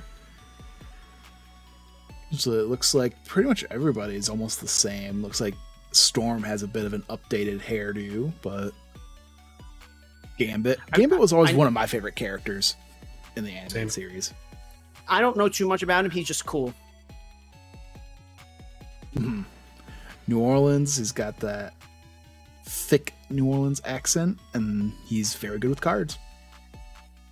There's an X-Men fighting game, X-Men the Next Dimension, I believe, and he was just OP in that because he was that character that had range, so he just throws cards. Gotcha. So, but yeah, here we have Magneto. My introduction to Gambit was in Marvel Ultimate Alliance 2, where he was, no, I'm not going to say OP, but was a very fun character to play as. Mm-hmm. I should probably watch the original X-Men animated show, though, because it seems like a good 101 for all these smaller X-Men that aren't as well known. So I should probably get on that. Honestly, and when it comes to go ahead. I was just going to say another piece of information that came out from this panel is that they actually reorganized the X-Men animated series so it was an order of story now rather than episode release or whatever, because I guess they weren't in order when they on Disney Plus for a while. Interesting. Okay. Yeah. Just what I was going to say is I as a DC kid growing up, I would blindly default to the DC animated properties as the holy grail of superhero content, and then obviously the MCU came in and destroyed everything. But not destroyed my opinion and rankings and all that. Destroyed my argument. I mean, listen, the DC animated stuff holds up well. So I was gonna say, if you're looking for a very, very good animated universe, like Batman the animated series, Superman the animated series, or the Adventures of Superman, whatever that series is called. Listen, Justice Bo. League Unlimited. I have my DC animated universe, and it's Young Justice. No, and so I was gonna say, if you're looking for good animated TV, watch that. But if you are looking for the most wholesome Saturday morning cartoon, you are up earlier than you want it to be. You have the biggest bowl of cereal known to humanity, and you're just trying to vibe for who knows how long. I feel like the X-Men animated series, the Spider-Man series on the 90s one. Yeah, the 94 Fox one. Yeah, those are just comfort food in terms of TV for me. Yep. If I want to go, oh my god, this is so good, I'll watch Batman the animated series. That's always there. But in terms of just cereal food, cereal TV, cereal content. Yeah, but you did say cereal food, cereal bowl of cereal before. I'm gonna set my alarm for half hour earlier tomorrow, and maybe I'll watch some cartoons before work. It's always good. Always a good time. Yeah, I was just gonna say it's two of the dopest theme songs too between X-Men and the Spider-Man animated shows. Oh yeah. And then, here we have Magneto, who is actually the leader of the X-Men in X-Men 97. I'm down. I'm on board. Xavier's elsewhere. And then here we have some more mutants. So we got Cable here. I think this is Bishop Nightcrawler. And I don't know who these other three are. Freddie Mercury. Yeah. Yeah. I don't know. And Goku. Yeah. Yep. Actually, the character all the way on the left is a fighting character you haven't unlocked yet. Yeah. That's Ultra Instinct Shaggy, but you haven't unlocked him yet. Forge, Morph, and Sunstar. Okay.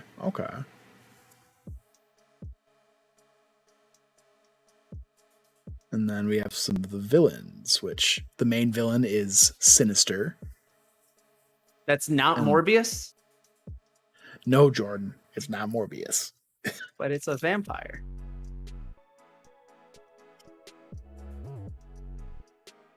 I'm kidding.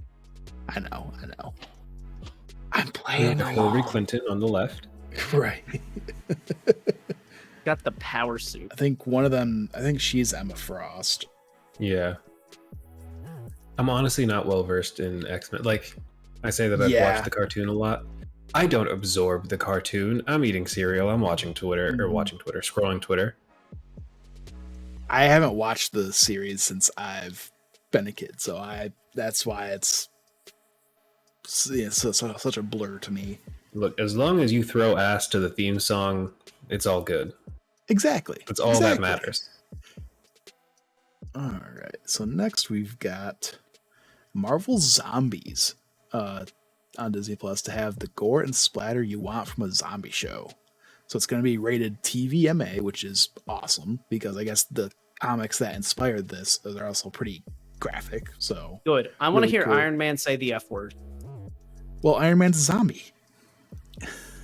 Before, I want him to get bit and go fuck. Yeah. So we have some of the zombies here. So we've got Wanda, Ghost, Hawkeye, Abomination, Captain Marvel, and a legless Captain America are all zombies. So he can't like say on your left anymore? Oh, is that just not on the table? No, although I just realized, you know how scary Ghost would be as a zombie? You know, the girl from I feel like Abomination as a zombie is worse. But think about it though. Like, I mean, Wanda obviously the worst because she still has her powers. But the list, yes, we're getting to that. Just you wait. But think about Ghost. She can phase through things. A zombie that can phase through things? Like, come on, what's scarier than that? We're all fucked. Oh yeah, right? I mean, this is a bit dark for a Twitch stream, but if at any point the situation in the world has the word apocalypse in it, I'm taking the short way out if you catch my drift. So like, yeah, it'd be scary if Ghost had powers, but I'm like, as soon as it hits 51%, like, and that's not just for zombies. That's like Attack on Titan. Like as soon as the first wall gets breached, I'm like, all right, night. Yeah. Oh yeah, you don't want to survive that badly. Exactly, like because you never sleep again.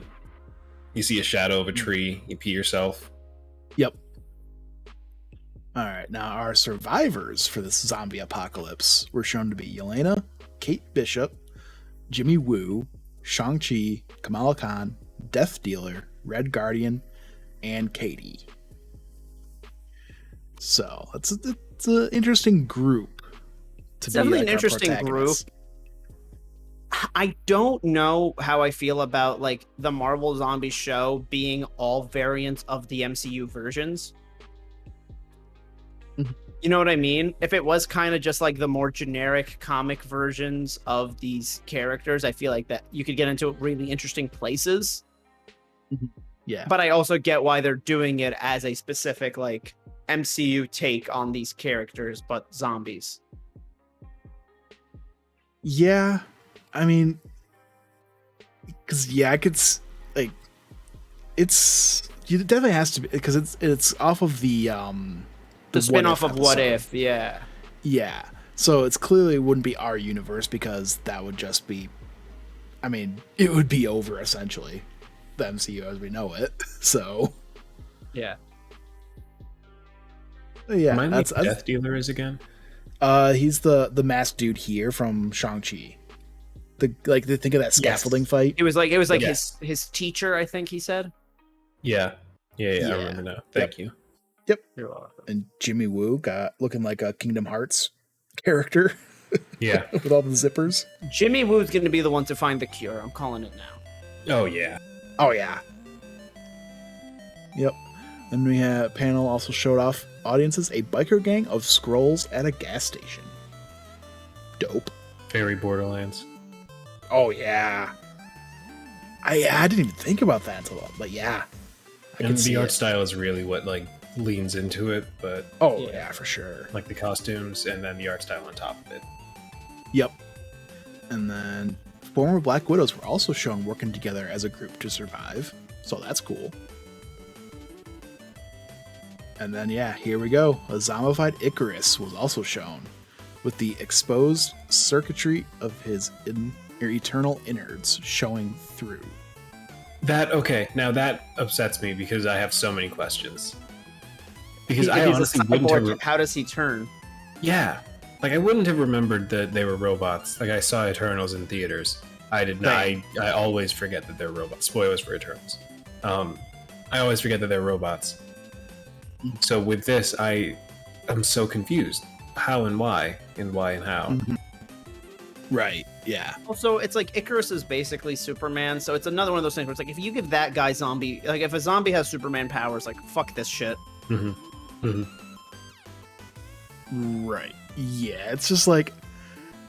Again, going back to, like, you know, these superheroes being zombies and having powers it's why it turned out the way it did in the What If episode. We would just all be screwed.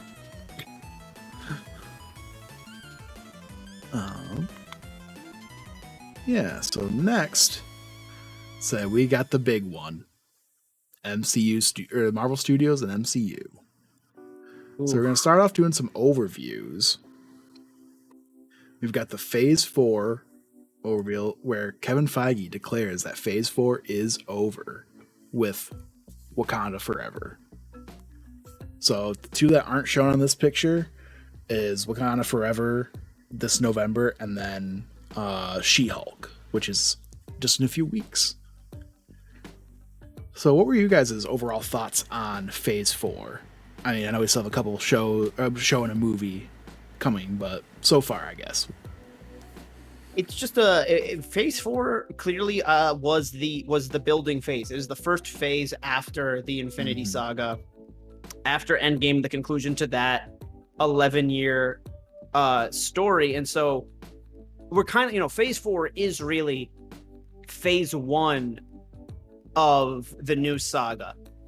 And so the only difference is that it's not ending with a team up, because we're kind of setting up multiple different stories now. And so I think Phase 4 was very good. I'm not upset that things haven't connected all the way yet, because I think that now there's just so much, and it's going to connect into something almost bigger, that they can't end Phase 4 with the team up just yet. They still need more things to connect. Yeah. Although I feel like Wakanda Forever, I feel like that's going to be not necessarily a team up, but I feel like there's just going to be like the big event essentially to end the phase. I could see that. I agree with everything Jordan said initially. I just feel like it's, and also I agree with what Aaron Roots is saying in the chat right now, that he's pretty lukewarm on Phase 4 as a whole, and also that Shang-Chi was awesome. Oh yeah, I agree with that. I agree that the shows list are better than the movies, but I also am like, the shows that I liked. Like, as I look at this image, I'm trying to think. Like, I didn't see Black Widow, and from what I've heard, I still feel like I don't need to. Like, I've had the spoilers spoiled, and even then, I'm just like, I don't really feel like I need to go back and watch it. And that's the first time that that's happened in Marvel history for me, at least. Like, I knew that I wasn't super interested in seeing Captain America when it first came out, but I also knew, like, okay, well, I have to see it before, Avengers or before whatever. Right. With this, I don't know. Like, I liked a lot of it, but when I look at it as a whole, I'm just like, yeah, this is very, very disparate in terms of, and like loose in terms of the connections. And obviously we don't see the bigger picture now, but then going back to what Jordan said, like, it is kind of impossible to follow up on Endgame. So this is Phase 1, Part 2, and I'm still along for the ride. Like, I'm going to be, like, no spoilers for this stream, but, like, I'm very much on board for Phase 5 and 6, so Phase 4, it is what it is. Yeah. Shout out to Damn Content in the chat saying Phase 4 is for the ladies. I mean, yeah, Phase 4 has really brought in the representation and the diversity so far, and I think it's going strong. I mean, I don't know about, like, not seeing Black Widow. Like, I don't know if you'll be completely lost, Bo, but, like, I wouldn't say not watch it. But, like, yeah, this is what, like, the one where I've heard people going, like, oh, I'm skipping stuff here and there, and, like, I feel like before Infinity War, I had people I was talking to that were, like, fairly into the image, would be like, oh, yeah, like, I'm, like, I have, like, a movie gap here or there, like, maybe up to, like, 3 or 4 movies that, like, you had gaps on, but, like, it was, like, before Infinity War and Endgame, it was, like, you had to have seen just about everything to get to where we are. And so I think maybe we're at that point where like people will have gaps now, but like at some point there's going to be you can't have gaps anymore. Yeah. Yeah. I was like going along with just seeing in the chat saying how Black Widow might not fit into the grand scheme of things. It's like, yeah, I mean, it introduces her sister and it basically gives more context on the Red Room and the other Black Widows. So I mean, it's one of those things like a lot like Age of Ultron, where it's just setting up future stories. So I think that's more kind of what that movie is, more of a setup for future things rather than adding to the current plot. And hey, I am one of the like 15 people that really, really likes Age of Ultron. So like, if it's that vibe, then I'll probably like it more than my friends have led me to believe. I like Age of Ultron. I think Age of Ultron's better than Black Widow. Well, I mean, I hope that I'm wrong about Black Widow feeling inconsequential. Like in terms of, it's introducing Yelena. I'm like, well, Hawkeye also introduced Yelena. Like I love Yelena. Like it's not. I don't think it's completely inconsequential because yes, it introduces Yelena, who we know is going to be a big character, but it also introduces the Red Guardian, who we don't know whether or not will come back. And then I think the post-credit scene is going to provide a lot of context for Hawkeye and Yelena's character going forward. Yeah. David Harbour is booked and busy currently, according to Damn Content. Okay, well, what are you? His assistant? Maybe. All right. Next, we've got a Phase 5 overview. And I'm just happy to hear those words. Phase 5. So, starting with Quantumania, or Ant-Man and the Wasp Quantumania this February. Got Secret Invasion coming spring, which I didn't realize that was going to be hitting so soon. Got Guardians in May, already. Echo in summer. Loki also in the summer. The Marvels, July 28th. Blade basically in a year and 2 days from now. Like a year from now will be the premiere in LA. Yeah. Yep. Then we got Ironheart in the fall. Agatha Coven of Chaos, which great name change. Great name. Winter 23-24.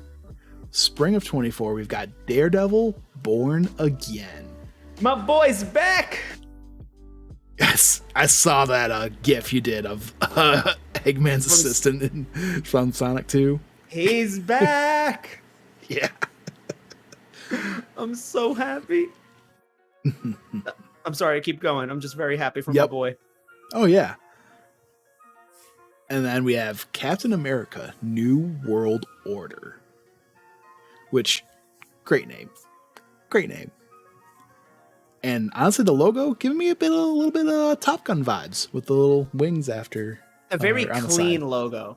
Danger Zone. Yes. And it's wrapping up with a different team-up movie, The Thunderbolts.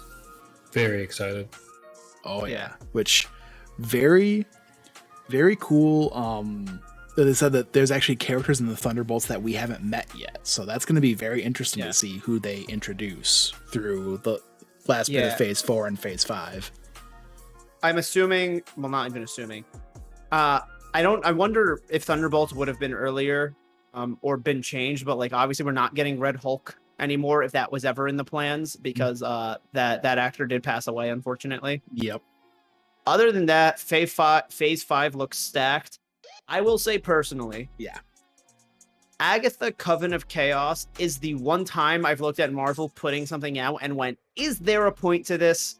Or are you... Yes. That's literally the only point, and I feel like that's good enough of a point. I'm not saying I'm not going to watch it. I'm not going to say I don't appreciate Catherine Hahn. She is a blessing. She is wonderful. What I do mean is like, this is the one time I feel like Marvel is making something just to make something. Oh, yeah. This is just for the memes, and they're going to have so many scenes that are really purely written so that months later, Catherine Hahn on set can wink at a camera and then they know that they will have cultural relevancy for the next year and a half because of that one. Literally, you know how? I was just saying, you know how like Captain Marvel gave us like, how did Nick Fury lose his eye? Like, I want to see that. I want Agatha Coven of Chaos to show us the time she did bite a kid once. Oh my wait, gosh. Hold on. Aaron in the chat. That's very good that they bring Wanda back. I buy that. Okay. I buy that. Okay. We don't see Wanda before Agatha Coven of Chaos. Like, they would probably like keep it hidden as a mystery. Because like I don't know why I was assuming Agatha's thing was really just going to be more so in the past. Oh, well. If they try to make it serious, then I'm not going to fuck with it, I don't think. But, like, if it is comedic... Oh, my gosh. That makes so much sense, Aaron. That makes a lot of sense, Aaron. That, like... Okay, quick spoilers for Multiverse of Madness, but yeah, after Wanda just... Props a building on herself, but probably doesn't die. Yeah, no, she definitely didn't die. I think she like put herself into some kind of pocket dimension. Like whatever they're trying to do in Agatha Coven of Chaos. Also, I'm just fully assuming that Aaron is completely correct on this. I assume that you are the child of Kevin. Right. My comic book movie rule is if I don't see a body, that character's not fucking dead. Oh yeah. Yep. Absolutely. And I'm sorry, I cut you off, Alec. What were you saying? Yeah, so before we got this whole revelation, I was going to say my joke for that Agatha show was going to be, it's literally just going to be WandaVision again, but from Agatha's perspective. Oh. I don't know how I would feel about that. I might like that. I might be on board depending on what they do with it. And if it's like you see her like leading up to it, her being in, and you just literally just get to see her kind of just literally pulling all the strings and those kind of like being that agent of chaos. Do you think the theme song is still Agatha all along? Oh, of course. No. I think because they're trying to go for the memes. Like this whole thing is catered around like meme farming, I think. Yeah. So they've got to like. And I am so sorry that you just pulled it down. Don't pull it back up if you don't remember. But when is this coming out? 2024?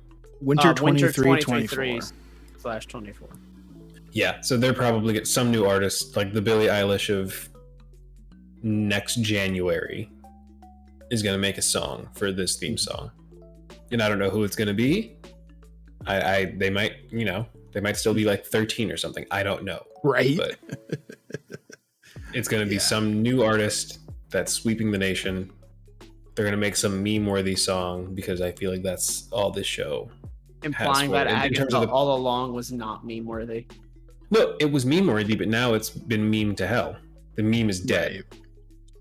Like, corporate memes, like, I feel like memes die when corporations attach to them, but corporate memes, even if they're successful, they have such a short shelf life that you need to keep pumping them out. And that's why,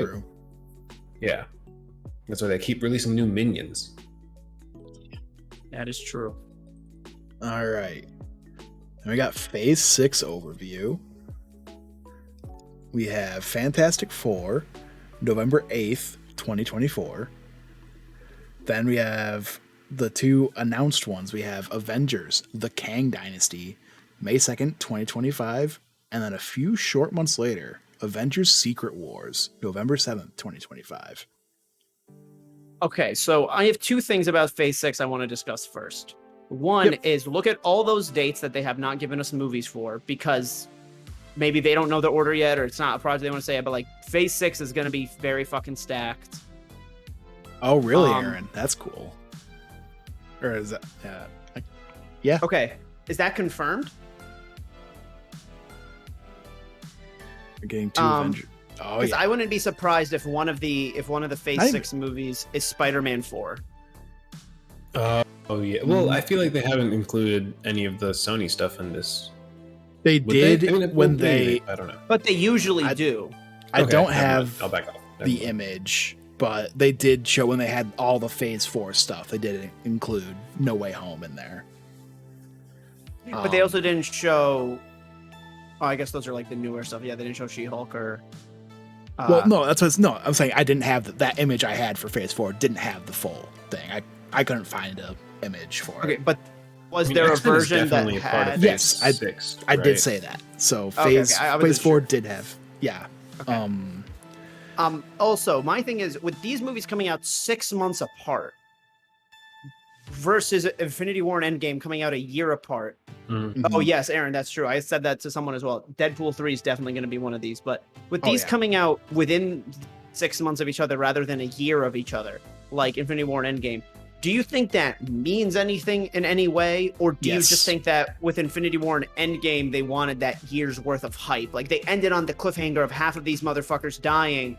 They pushed that cliffhanger for a year, whereas this doesn't have that type of a cliffhanger. They wrap that story up quicker.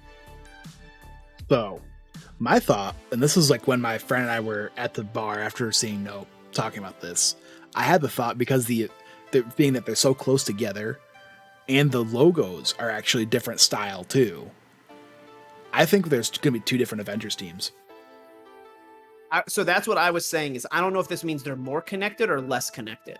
So I was talking to a friend about this earlier today, and we basically came to the same conclusion that Aaron did in the chat, where maybe not, I don't know that Doom kills Kang, but the idea is pretty much like they're fighting Kang, and then, you know, Kang has been conquered, but something goes wrong where Doom is allowed, like there's a power vacuum, and then Doom steps in, and then Doom kind of triggers Secret Wars.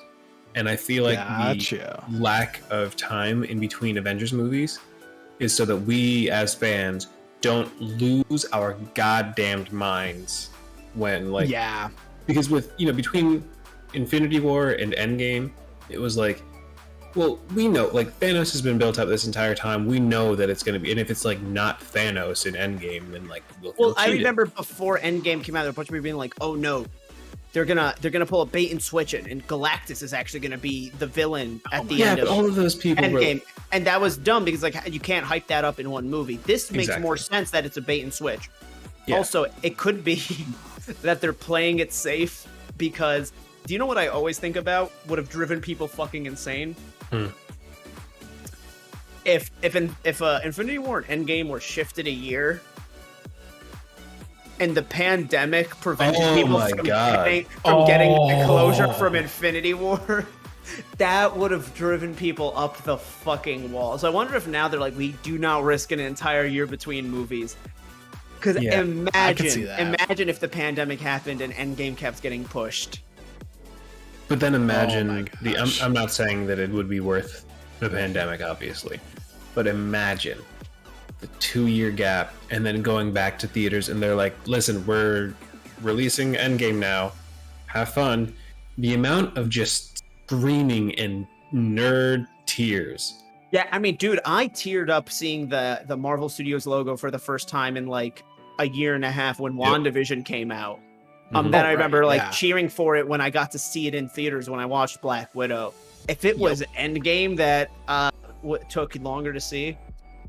But, okay, so we're all on the same page that the Secret Wars they're adapting is going to be the 2016 Secret Wars about the multiverse and not the 80s Secret Wars about the Skrulls, right? Like we're all on board with that. Okay.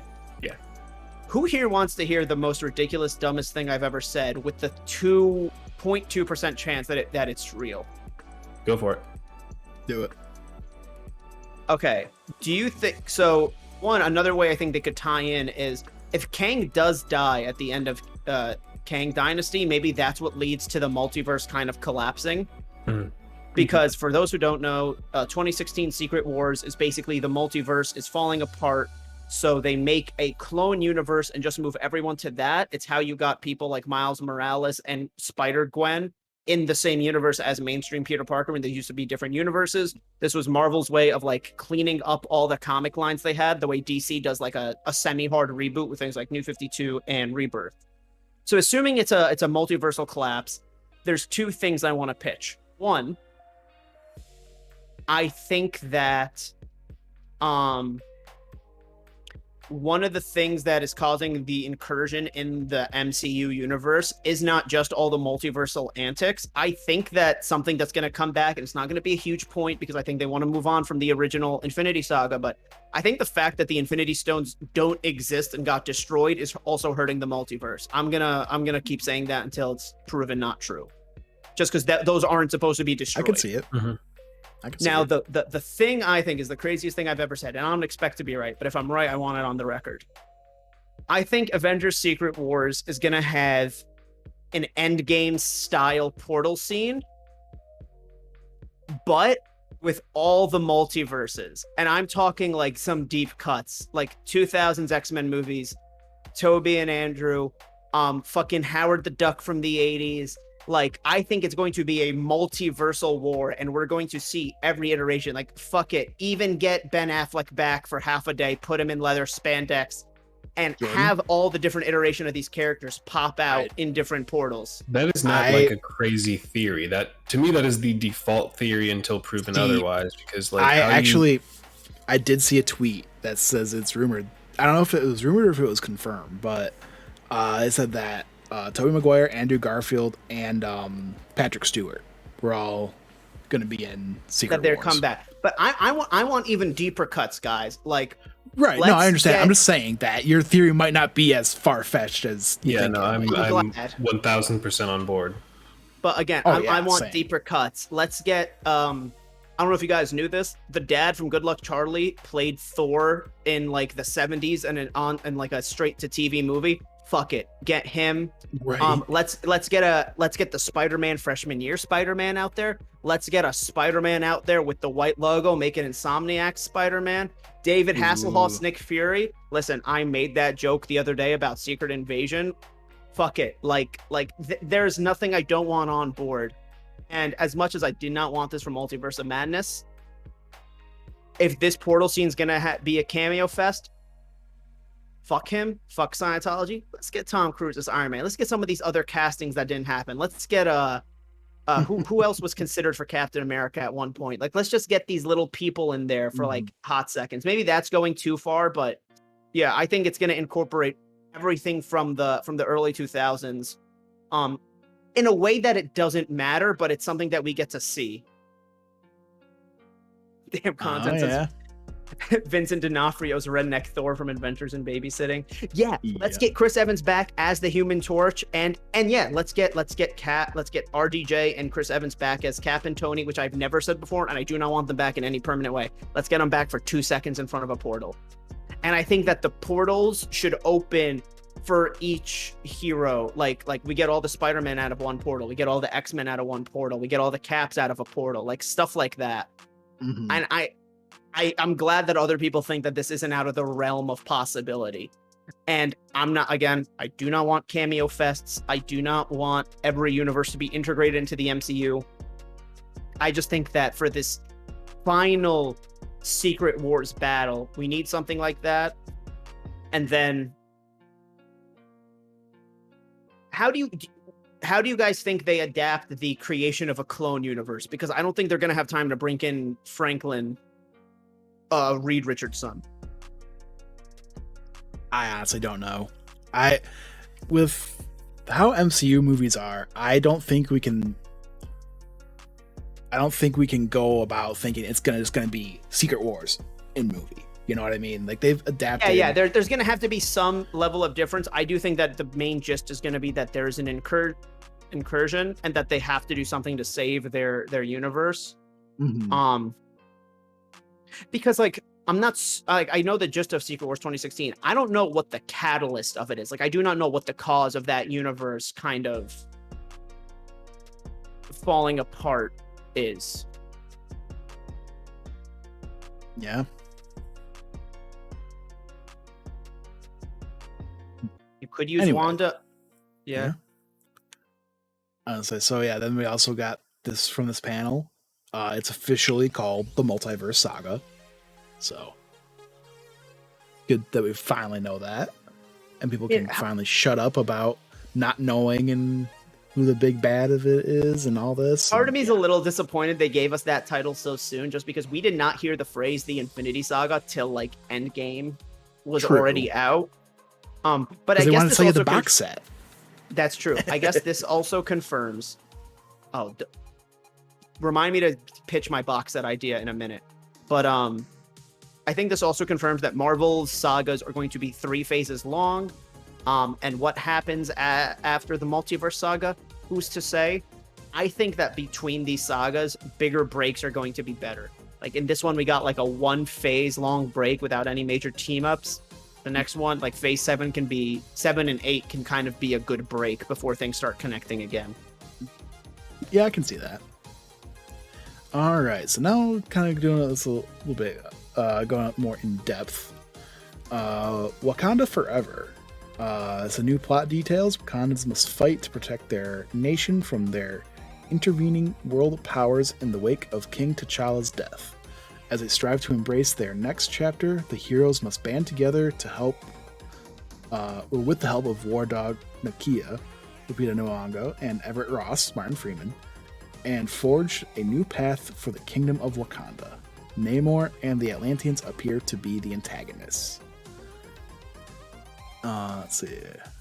And yeah, like I said, Black Panther Wakanda Forever will end Phase 4, coming out November 11th. And we got a trailer. This trailer actually just came out before the stream that came out, has 172 million views in its first 24 hours, becoming one of Marvel's biggest trailer debuts of all time. I came back just in time. I've watched this about 5 times since it's dropped. This trailer fucks. But I will say I'm nervous for the movie. Oh, same. I have no idea if the movie's going to be good. Just because so much bad stuff behind the scenes has happened, I feel like the movie has reason for things not to play out. But listen, let's just watch the trailer because this fucks. No man, no cry. Good friends we have, and good friends we've lost along the way.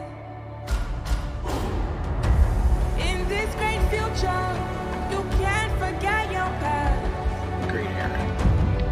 So dry your tears, I say.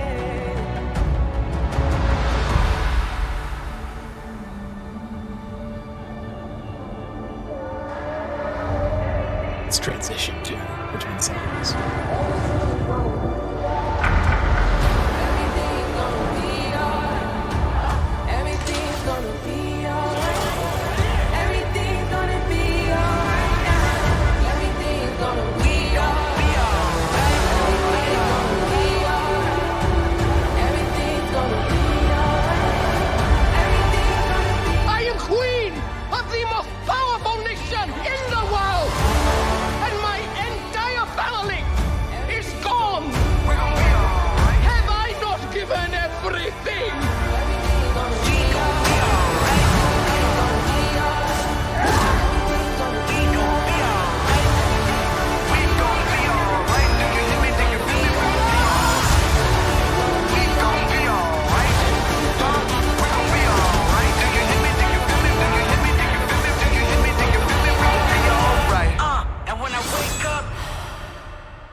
Every time.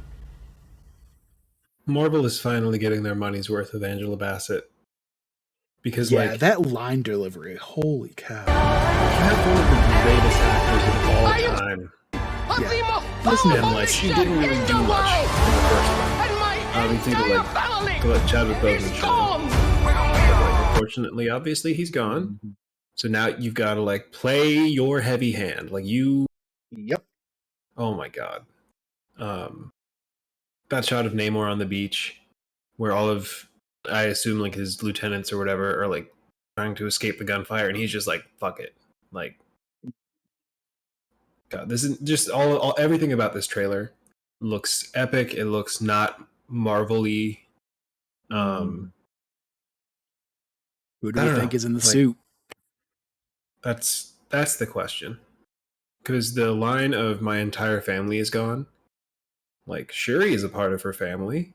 Is Shuri off doing something else? Is Shuri dead? Is Shuri canceled is like what's going on? Yeah, did Marvel make the decision to kill off Shuri so that way, you know, they don't have a public anti-vaxxer on the Avengers? Yeah, I don't know. Also, Aaron, I completely agree. So everything that I've seen from, and I'm not saying this as like a giant Namor fan of the comics. Like I'm not super well versed in his lore. I know that they're making changes in terms of the cultural aspects of Namor's character, but I think the vibe that I'm getting from him is intimidating. Even his birth scene is like majestic.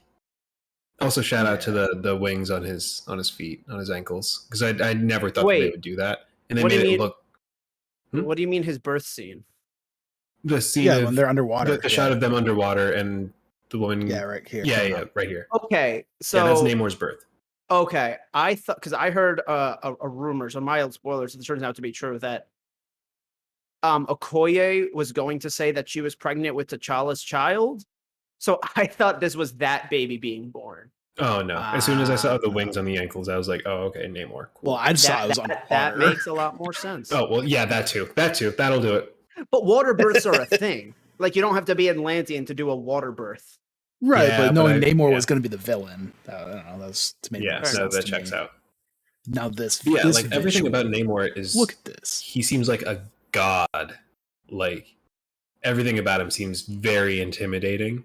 Anytime they can make water on fire, it looks fucking cool. That's what I'm saying. Yeah. The shot is just awesome. Yeah. So, and we get little kid Namor here going up, and yeah. So this is a dope trailer. Oh, that's a good point, Aaron. Oh yeah, maybe she just thinks Shuri died. Yeah. Shuri comes back from the snap and maybe leaves or something. I saw something that suggested that maybe T'Challa dies of if not cancer, because that doesn't make sense that like Wakanda wouldn't have something for cancer, but like, or maybe it's that Wakanda has been so distant from everything that like whatever, I don't know, like whatever causes cancer, they're just not exposed to that or something, and then T'Challa being, I don't know. But either way, like I feel like making him snap die sickness, something like that. Maybe the purple fruit, the purple herb or whatever. Like I don't know. I feel like having him die of like cancer or something just feels really weird because like you can honor the actor who died without making the death the same. This whole trailer gives catharsis vibes. Oh yeah, like I feel like for them to shy away from. Like I saw something that said that on the casting sheets, like there was no number one because like T'Challa, or Chadwick Boseman is still number one on set. Like they're very much going through the production with the idea that he is still the star of all these movies. So if I just feel like it would, for them to come out and like promote all of that stuff, for them to in the movie just I don't know. I go to. I feel like them sitting with the pain is going to be more powerful than not, and I feel like they're going to go for the more powerful move. Yeah. While we're still on Wakanda Forever, we got some posters that were revealed too. So this one was revealed during the panel. So I got the Black Panther helmet. Looks like a little bit of different style, whoever the newer Black Panther is. Because I think the design just seems different to me than what T'Challa had. For the helmet, at least. Yeah, it's a little different. I mean, they would have changed the costume regardless. There was always going to be slight costume changes. They got to sell those toys. Yeah. True. And that was my thought too, Aaron. And then we got another poster that was released this morning. Even this looks like they're all in mourning. Like they're really about to lean into Chadwick's death with this. Yeah. Yep. Okay, so like that looks like the way you said the mask before looks a little bit more feminine shaped. Do you think that's them T'Challa. putting that's T'Challa in the back? That's definitely T'Challa, yeah. Maybe. The eyes look different to me than I'm used to, but usually their eyes are covered, right? Yeah. Maybe that's just what's throwing me off. For me, it's the eyes that are indicating that it's T'Challa. And I know that makes no sense. And when the movie comes out, I'll be proven wrong. But I'd just be like, that's T'Challa. I mean, it would make sense, just like the theme of the poster, how his family has his eyes or their eyes shut. Mm-hmm. You know, just yeah. And they made the whole point of, nope, never mind. There's an SNL skit with Chadwick Boseman where he's playing himself, and people come up to him and like make it basically. The joke was like, and you know, obviously that like the Wakandans, like the Wakandan salute is because like the ancient pharaohs would sleep with like their whatever and their whatever clutched over their hearts and all that stuff, and blah blah blah blah blah. Like, I'm sure that symbolism is there, but I was about to like claim that as like canon to the MCU, but no, it's just Chadwick Boseman on SNL. Yeah. Yep. All right, moving on. We've got Ant-Man and the Wasp: Quantumania. So we don't have any trailers or footage to show, but some new plot details. It says the Lang/Van Dyne family must navigate the quantum realm and all of its dangers, including facing Kang the Conqueror. The film feels more serious in tone, but plays as a family adventure ensemble piece from the footage shown. The majority of the film takes place in the quantum realm. Cast, we've got Bill Murray is now confirmed to star in the film. Nice. The character of MODOK is also set to appear, but is currently unknown in terms of casting. The thing that threw me off was that these two pieces of news came out back to back. So my immediate thought was, wait, is Bill Murray playing MODOK? Oh. But I think they confirmed that it's not. I heard a rumor that they had like Darren Cross. Darren Cross. Yep. Can I say my idea for MCU MODOK this entire time that I think would have made a lot of sense would have been if Zola from Captain America became MODOK, because he's the living computer in Winter Soldier, and that's like a way to like modernize him, is not put the big fat stretchy face, is just make it a computer screen with Zola in it. Like, but I guess keeping Zola from AIM also. Well, I guess technically Darren wasn't from AIM, but right. Or not Zola, Cross wasn't from AIM, but it still makes sense, I guess, to bring that back. I love that idea. Listen, I'm just happy we're getting MODOK. I want to see this weird shit adapted into live action. Yeah.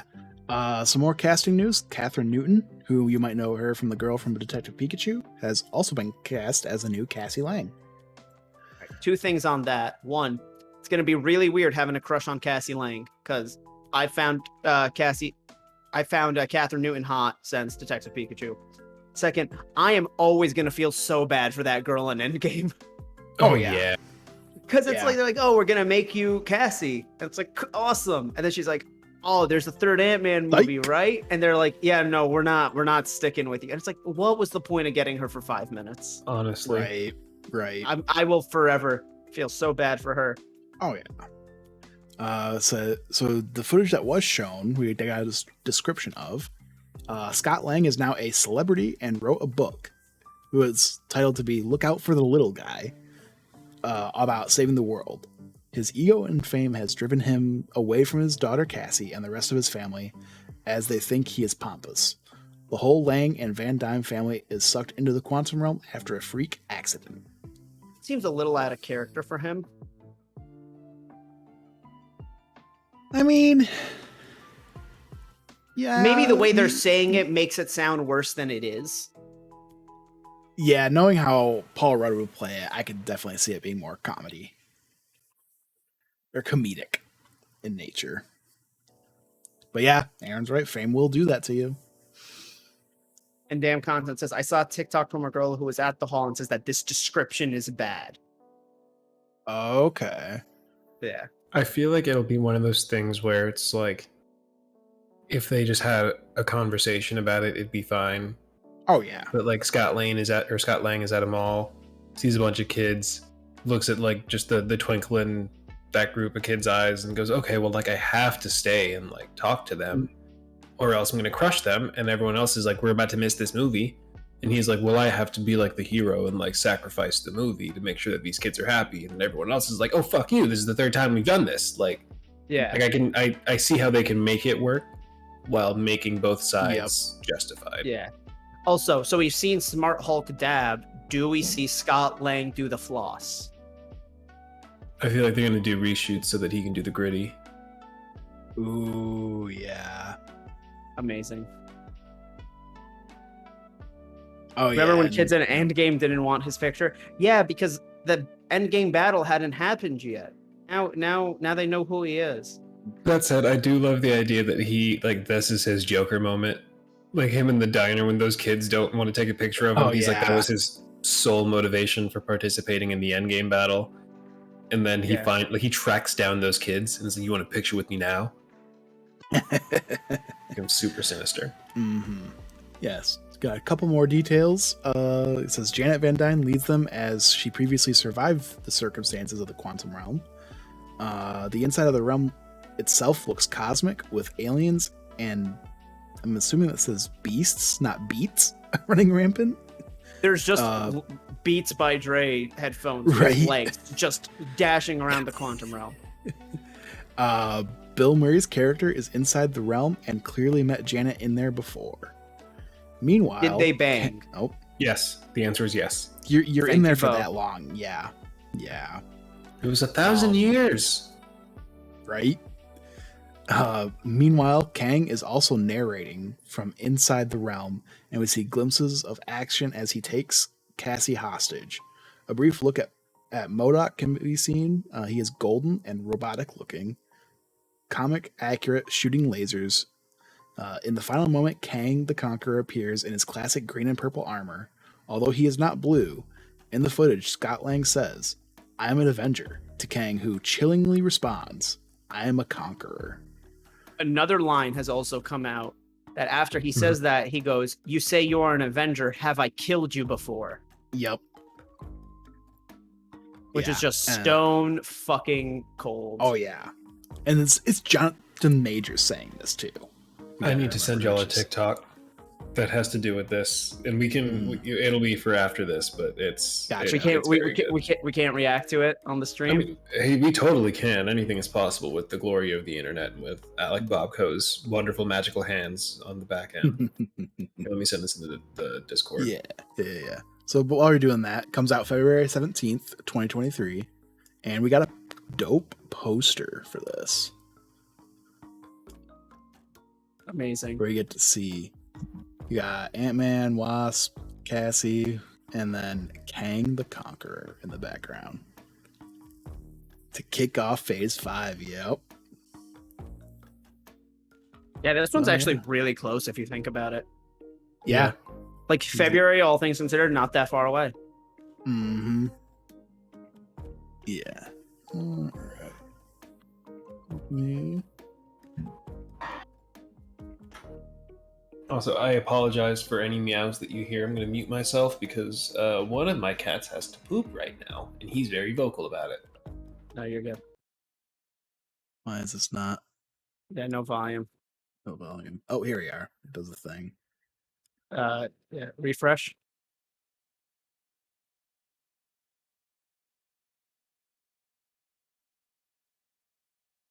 Is it muted? Degree manslaughter. He also did time for first-degree manslaughter. It was an attempt, right? An attempt. Not necessarily you killed someone, right? Well, was he convicted of attempted manslaughter or manslaughter? Because if it was manslaughter, the person's dead. Right. So, clap if you've ever wanted to kill somebody.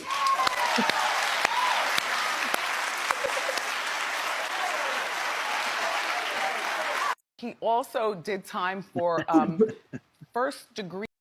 That is hilarious because I need to know the fucking context of this Wendy Williams. I need to find the original audio and know who she's talking about. Is it worth it? Like, anytime I hear Wendy Williams' voice, I'm just like, whatever you're saying, it's wrong. Like, even if you're saying we have to stop the effects of climate change, I'm like, there's got to be an ulterior motive here. That's not wholesome and just. There's something else going on. Mm-hmm. All right. So, excuse me. Got Secret Invasion, new plot details. Nick Fury is back on Earth and must now face the Skrull invasion, helped by Talos, Maria Hill, and some other old friends. Cast John Cheadle will return as Rhodey. Yes. And the exclusive footage Rhodey makes several appearances out of armor. Says the first look at Emilia Clarke's character, who appears to be an agent of either S.H.I.E.L.D. or SWORD. First look was also shown of Olivia Colman's character, who is an old ally of Fury's who helps them go undercover when things go wrong. Fury ends up getting his original costume and eye patch back. Talos when they say faces original costume, do you think they mean the blue and white, like, old S.H.I.E.L.D. costume, or do you think they just mean he's back in the trench coat? I'm assuming trench coat. Bo, I'm with you. I'm hoping to see that blue and white. But yeah, then we get your spring 2023, and we got the logo.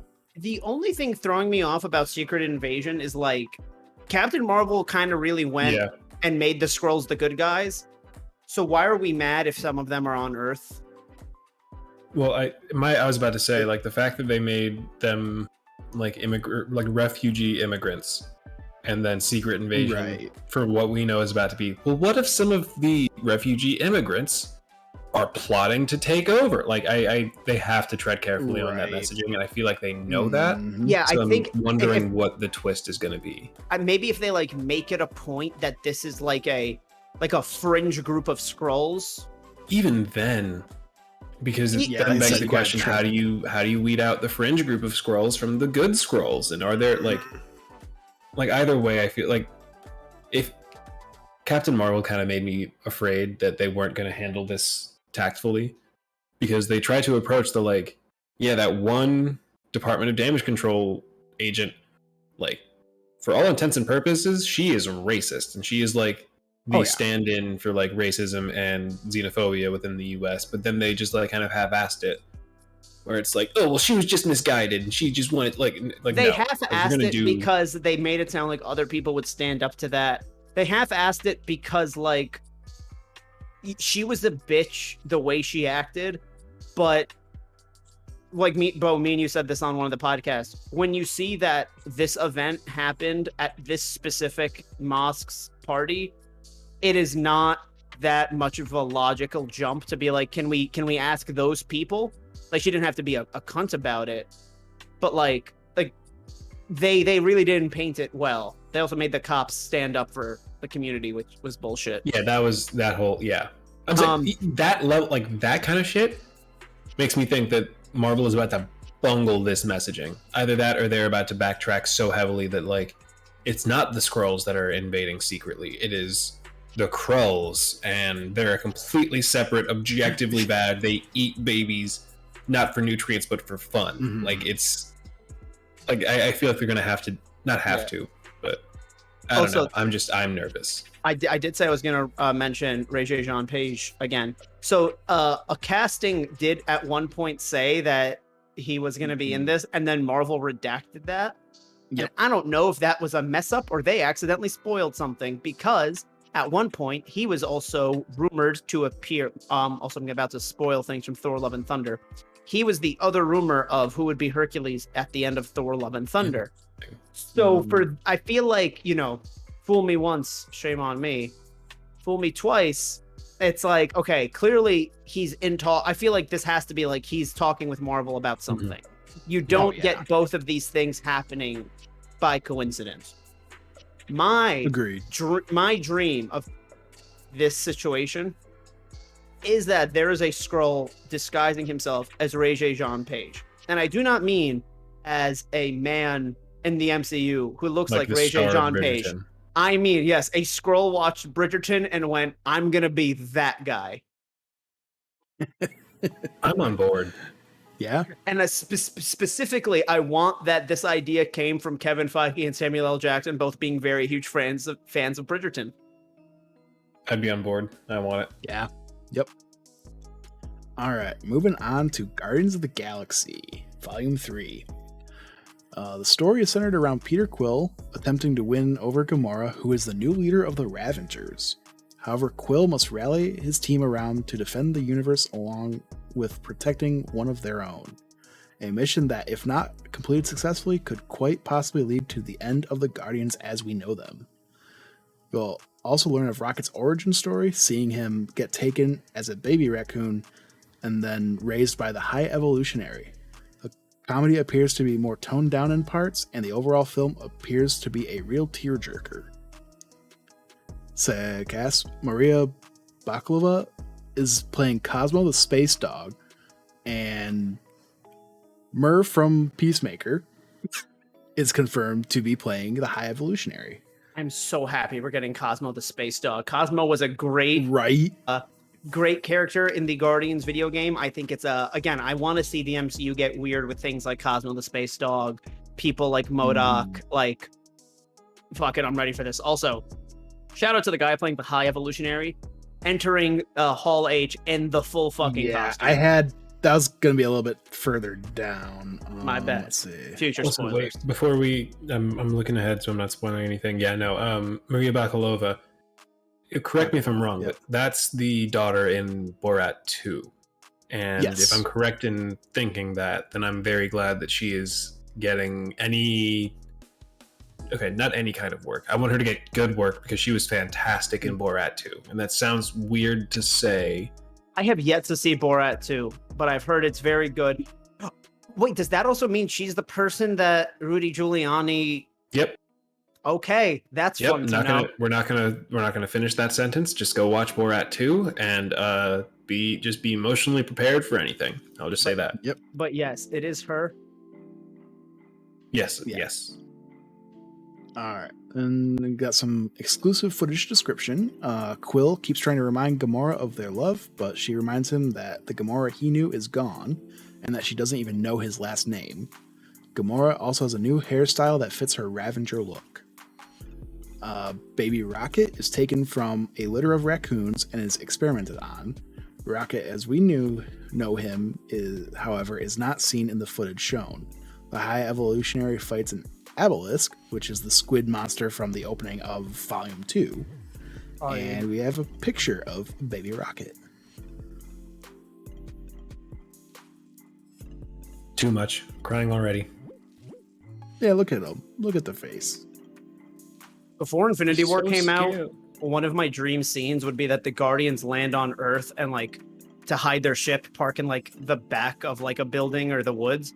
And Rocket has a run-in with an actual raccoon. Yeah. Tries to talk to him and is like, why aren't you answering me? No, just hissing the entire time. Oh, that's even better. Yep. Let's see. The song Do You Realize by Flaming Lips plays, perhaps indicating the first song we have heard on Awesome Mix Volume 2. Don't they mean Volume 3? Probably. It was probably a typo. I just copied from the site, okay? No, I know, because I realized this was a typo when I saw it, because when Leanne was reading me these things, she also said Volume 2. Gotcha. I'm not blaming Groot? you. Yeah, okay. Groot is at his young adult stage, growing multiple arms in battle. There is an action sequence in which each Guardian, except for Rocket, wears an individually colored astro suit in space. In another clip, the Guardians are seen in their comic-accurate costumes, which is very cool. Adam Warlock can be seen in the footage. He looks like the Sovereign race seen in Volume 2, except he does have the green soul jewel, not to be confused with the soul stone. I don't even know what that means. I'm not going to lie. One of them's a stone, one of them's a gem. It's very, very clear. It's so clear. And then in Phase 7, we're going to introduce the Infinity Rocks. The Infinity Jewels. The Infinity Jewels, you're right, I'm sorry. Phase 8 is when we get to the Infinity Rocks, and then Phase 9 is the Infinity Minerals. The Infinity Jewels are actually just 6 different colored vapes. And they're extra valuable because they're banned now. Yeah. Yep. They're each a different flavor. Yeah. Here's the picture of him coming out as the High Evolutionary. Which this is the best photo I can see. This Culture Crave got a great picture. Yeah, this is fantastic. Yeah. Which he did great. If you haven't seen Peacemaker, I know we're talking Marvel, but if you haven't seen Peacemaker, this guy does a phenomenal job in that show. So good. If you guys just want to vamp for a bit, I'm going to run to the bathroom real quick. Yeah, no problem. Okay. Live stream. Yeah, I feel like, for one thing, the costume The fact that it looks good in not movie lighting, right, in the middle of a bunch of nerds, it's probably hot in there. Oh yeah, he's definitely holding in a fart. Like the fact that it still looks good, I think is, and we haven't. The only thing that I've seen from it has been this, the picture of Baby Rocket, and then Will Poulter's arms. And I'm like, those three things I feel like are, like, dude got little ripped. Narnia boy got yoked. We Are the Millers kid got yoked. Well, yeah, We Are the Millers. What a movie, right? Wrap them into, get Jason Sudeikis into the MCU. I'm surprised he hasn't, honestly. What if he played Reed Richards? I mean, if like, they didn't I know already there's have a lot of good casting out there. But yeah, oh yeah. I mean, that'd be a more comedic Reed Richards. I could see that being like a variant. I guess. I feel like I'm trying to think of when I've seen him play a more serious role. Like obviously he gets like very dramatic on Ted Lasso, but he's still the bubbly. Oh, I'm trying to think of who he would be. Now I'm in a room with Sarah Haley Finn, who, by the way, just side note, I feel like everyone that is a pop culture fan in the last decade and a half owes the most ridiculous debt of gratitude to Sarah Finn, because she's been doing all the casting, like the same way that everyone that grew up with like Justice League and Justice League Unlimited, like we all owe Andrea Romano just the most expensive drink. Like Sarah Haley Finn, she cast Robert Downey Jr. during his controversial, with all of that. She was like, he's going to be perfect, and she was right. And I feel like most of the other major, like I think she cast Chadwick Boseman, I think she cast Chris Evans. Like at the end of every Marvel movie, you see Sarah Finn casting, and you clap. You stand up and you clap. You look at the person next to you in the theater, you look at them and say, you stand up and clap. Even if it's a child. Mm-hmm. You don't have to explain what's going on. As long as the claps are loud enough, she will hear it and she will grow stronger. Exactly. Yep. I will say, just kind of looking at the costume, kind of going back to that, I'm getting a little Sentinel vibes from it. Yeah. Yeah. Yeah, maybe the... Well, I don't know how that ties together, but yeah. Yeah, like I was going to say, maybe he lands on Earth or something and is discovered by, what's his name, Trask? I'm trying to... Trask. I just know. Oh yeah, Trask is the one. Duh. Yeah. Trask, yeah, I forgot. That's because Days of Future Past. Yep. This is going to be one of those. I think Phase 4, more than anything, has inspired me more to read Marvel Comics again. Mm-hmm. Oh yeah. That said, you know what? As I was about to say, I've been reading more manga recently. Chainsaw Man tomorrow. I'm not trying to take all the way away from Marvel, but I'm gonna do it anyway. Right. Oh, are you caught up? No, I've been busy with other stuff. I haven't had a chance to catch up. I feel still around chapter 40ish, I want to say. Oh, okay. So yeah, you've got. I think you're like. I got a ways. Through. Yep. Yeah, but I mean, the last half kind of just trucks along. Man, so the anime is coming Jordan soon? So long? I don't know. Like we've been vamping at the neighbors. Yeah. No, he's using the bathroom. He's using the nice bathroom at the Starbucks 40 minutes out of town. Right. It's really nice, and their soundtrack is really calming. It's like I'm trying to wrap this stream up so I can go to bed because it's almost 11 o'clock. It is almost 11 o'clock. There he is. Hey, there you are. Finally. How was Starbucks? Fantastic. What did I miss? You Aaron says that. Okay. Where is his name? I need to try to pronounce it. Chukwudi Iwuji? Chukwudi Iwuji? Yeah, the high evolutionary. Chukwudi Iwuji. Yeah. I'm gonna go ahead and double down on that. Yeah, he should play Ivan Ooze from the Power Rangers. I agree. Fantastic. Ooh, yeah. Yep. It's gonna be hard to beat out Oscar Isaac's Apocalypse. Right. Yeah, and because we could have done this, but yeah, we got a logo. which a lot of gold vibes for Adam Warlock. Yep. Yeah, and it's I'm like assuming. the clean volume 3 rather than like the red marker. Yeah. So yeah, that's what we got from Guardians. Gonna cry a lot. Oh yeah.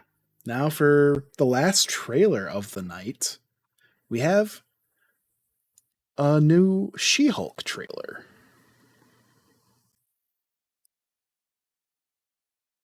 Oop.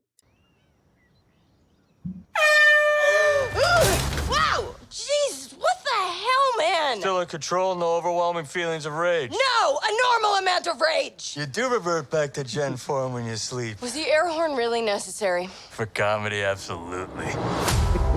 This is a multi-year journey you're about to embark on. Yes. Yeah. Who's your best friend? Nikki. Spandex. Spandex is your best friend. Being a Hulk asks for balance. You have so much more to learn. Yes! So I'm clearly nailing it at all of these things. If you want to go back to your life as a lawyer, I respect that. He doesn't mean that. I'm loving the vibe of this show. More and more eccentric superhumans are coming out of the woodwork. We're going to launch a division for them, and I want the She-Hulk to be the face of it. Jennifer Waters. Namaste. I have a serious conflict of interest. This man tried to kill my cousin, Bruce. Yeah, that's quite all right. Oh. People only care because I'm representing Emil Blonsky. I think they care because they're like, hey, that girl's great. Jen, do your thing. God, I really like this outfit.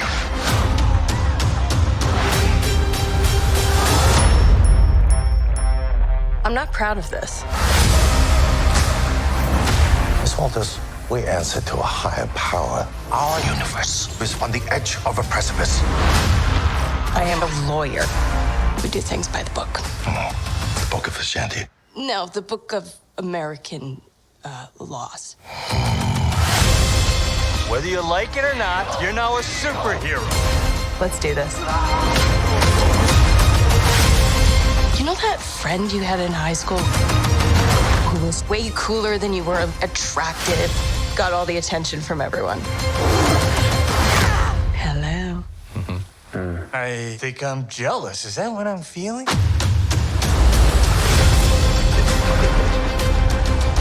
feel like they're just nailing this one. Yeah. And then, in the comic accurate suit. Come on. My boy. Pause at the right point. I feel like with Phase 4, they're just going full tilt into like, look, we know that a lot of, like for me personally, you know, I was 11 years old when Iron Man 1 came out, 22 when Endgame came out. I've grown up. They're definitely like, we get it. Good chunk of y'all are just horny motherfuckers now. That's like a good, if that's not your primary, like if that's not your dominant personality trait, that is your secondary personality trait. Like, I never thought that we would see a superhero mounting a man and that man looking both excited and ready to die. Like, right. It's the Bill Hader meme of, will mark me down as scared and horny. Yeah. Yep. And like as a Boston legal fan, I'm getting a Marvel legal comedy. Are you kidding me? I feel like there's so much to unpack with this show and this trailer, and like, okay, like thing by thing is like, I'm not super familiar with like She-Hulk's direct comics, so I've always heard that she doesn't break the fourth wall in like the way Deadpool does, but it's more that like she's aware she's in a comic book. Oh, from what I understand, she like did that before Deadpool did. I've just heard it explained differently, where he speaks to the audience and she's more aware that she is a fictional character. Like, so I'm interested to see how they choose to go about this. I saw a thing today that says they chose to, like, they got a little bit of the their style of how she's going to speak to the camera from Fleabag. Oh, yeah, I saw that. Which makes me wonder if we're going to see her fuck a priest or masturbate to Barack Obama. That's why, because okay, you tweeted something similar to that, and I saw that tweet, and that's why I know that information. So thank you for introducing me and then reinforcing that information. Yeah, you're welcome. Those are two things that do happen in Fleabag, from my understanding. Yeah. The other thing is the introduction of like all they're saying like all these people with powers now. I wonder if they're going to have an explanation for the how that's happened. Yeah, I don't know. It's also interesting that like those other superheroes or enhanced individuals is the word the MCU likes to use. For some reason, a lot of them look very fairy-like or elvish, like fantasy. So I wonder if they're just like Asgardian or something like that. Oh yeah, maybe they're just Asgardian refugees. Yeah. But even then, that would further the whole refugees are bad narrative that I feel like Marvel is trying to. No, because they're not necessarily saying that like all these people with powers are bad, but just that like, they need their own legal help. Because you can need legal help and be the victim. Oh, true. I really liked originally Leanne pitched the idea that like, because we know Daredevil's appearing in this. I'm kind of mad that Leanne's idea isn't true. That it's Matt her idea was that Matt would approach Jen and be like, "Hey, listen, I had this thing go down with Spider-Man. I kind of think we need a superhero lawyer, a lawyer for superheroes, more specifically, not a lawyer who is a superhero, but you happen to be both, and you should do this." Oh, I thought that. Correct me if I'm wrong, but Daredevil is a defense lawyer, and she's a prosecutor. So like, it makes sense that they would go up against each other. Maybe that's not season 1. They like establish that they know each other in season 1, and then season 2 is the like season-long court case where it's Daredevil versus She-Hulk. Let me see.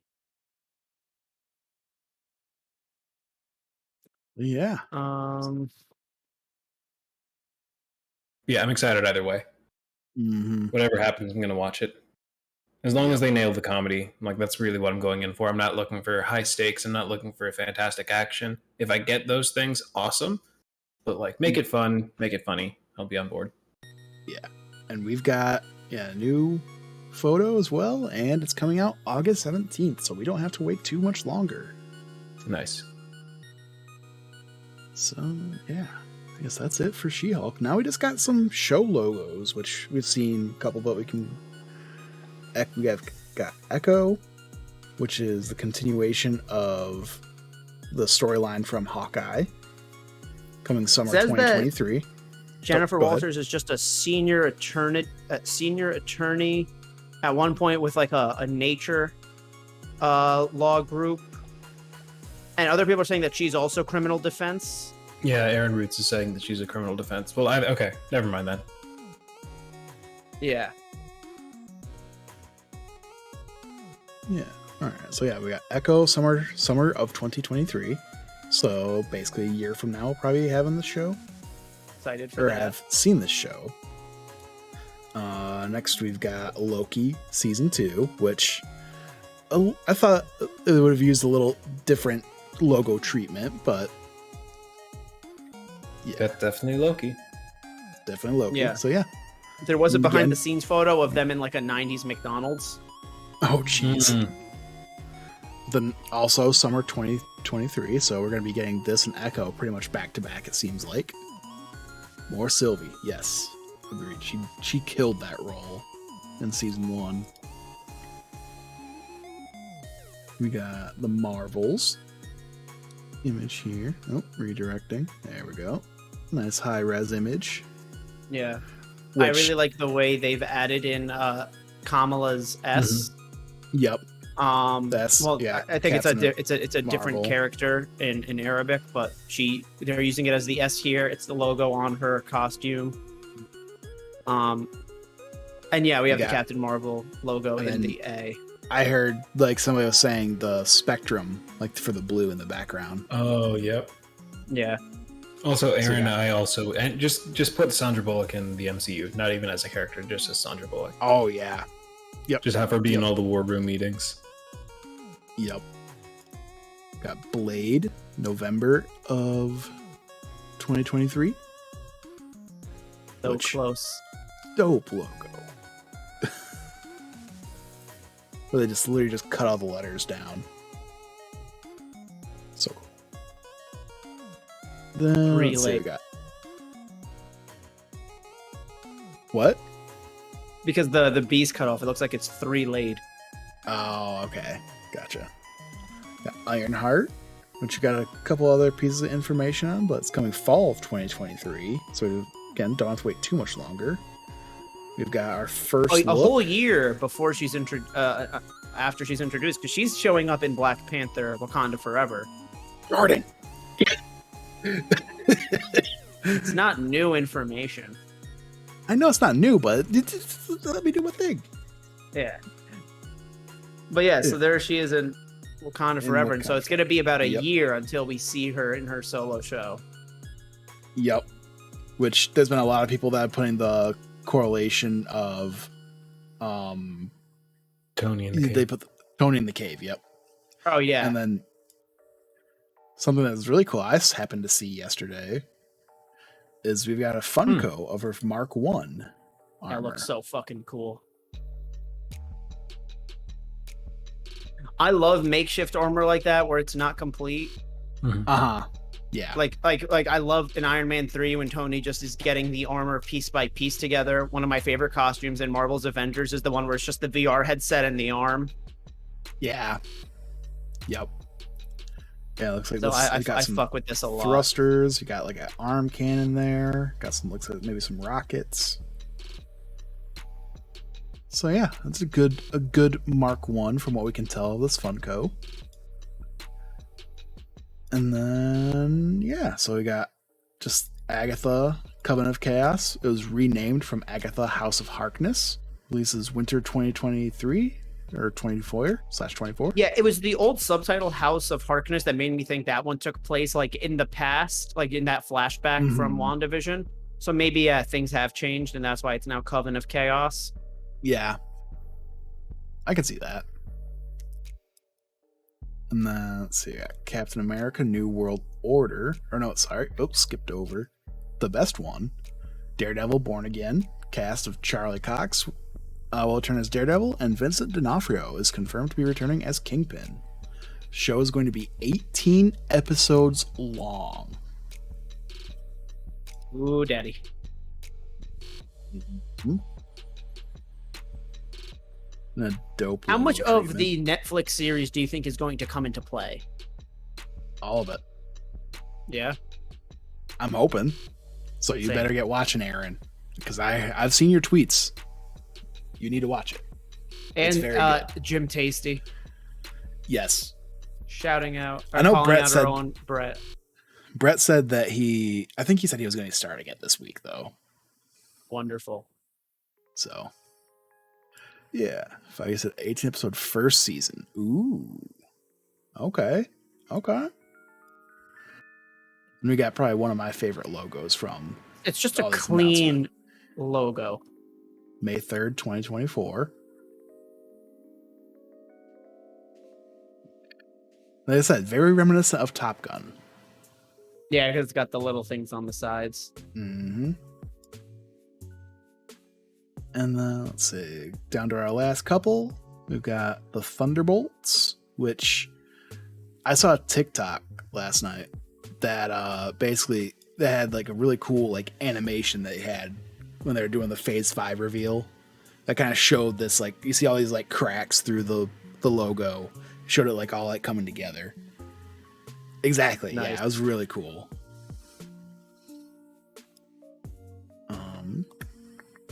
I would show it, but I don't want this stream or this YouTube video to get taken down. Find it on your own, people. I did save it, so I may post a Google Drive link in the Discord. So yeah, Fantastic Four got November 8th of 2024. That is a 4. That is a 4. So we're probably gonna what? John Krasinski as Mr. Fantastic. No, I thought they confirmed that wasn't the case. Oh, I thought that was just. I thought that he confirmed that wasn't like that he's not. I don't think any of us truly know. Yeah, I was gonna say maybe it's just colorful PR talk where it's like that. I'm not the official Reed Richards. Like it's fucking no shit because the official Reed Richards would be spaghetti by now. Spoilers. Yeah, I did see something that suit that he wore in Multiverse of Madness was actually just all CGI, which I mean makes sense because stretchy. How do you really do a suit from that? But I've also heard younger. Okay. See, do you know who I think like would make a really good Reed Richards because of like the slight unhingedness of Reed at any given moment? Fuck, I don't remember his last name. The guy who plays Dennis in Always Sunny, Glenn. Oh yeah, Glenn Howerton. Howerton. Yeah. Glenn Howerton could, I think, make like a. I'm not even saying this as a meme, like a really, really good Reed Richards. I agree. But also, so part of why I feel like that's not. He like just shaved his head for another movie, and not that, I don't think they've started filming on Fantastic Four, or they obviously haven't. We would have seen or heard something by now, right? So I don't know. Maybe I still have hope. He's my dream fan casting, or like Chidi from Good Place. I can't remember the actor's name, but yeah, either one of those. Yeah, and it's also confirmed that Fantastic Four will begin Phase 6. So yeah, we got Phase 5 ending July 28th. Damn content in the chat says in old caps, William Jackson Harper. I believe that's the one from The Good Place, Bo. Yes, thank you. Gotcha. And then our last two logos are of the new Avengers movies.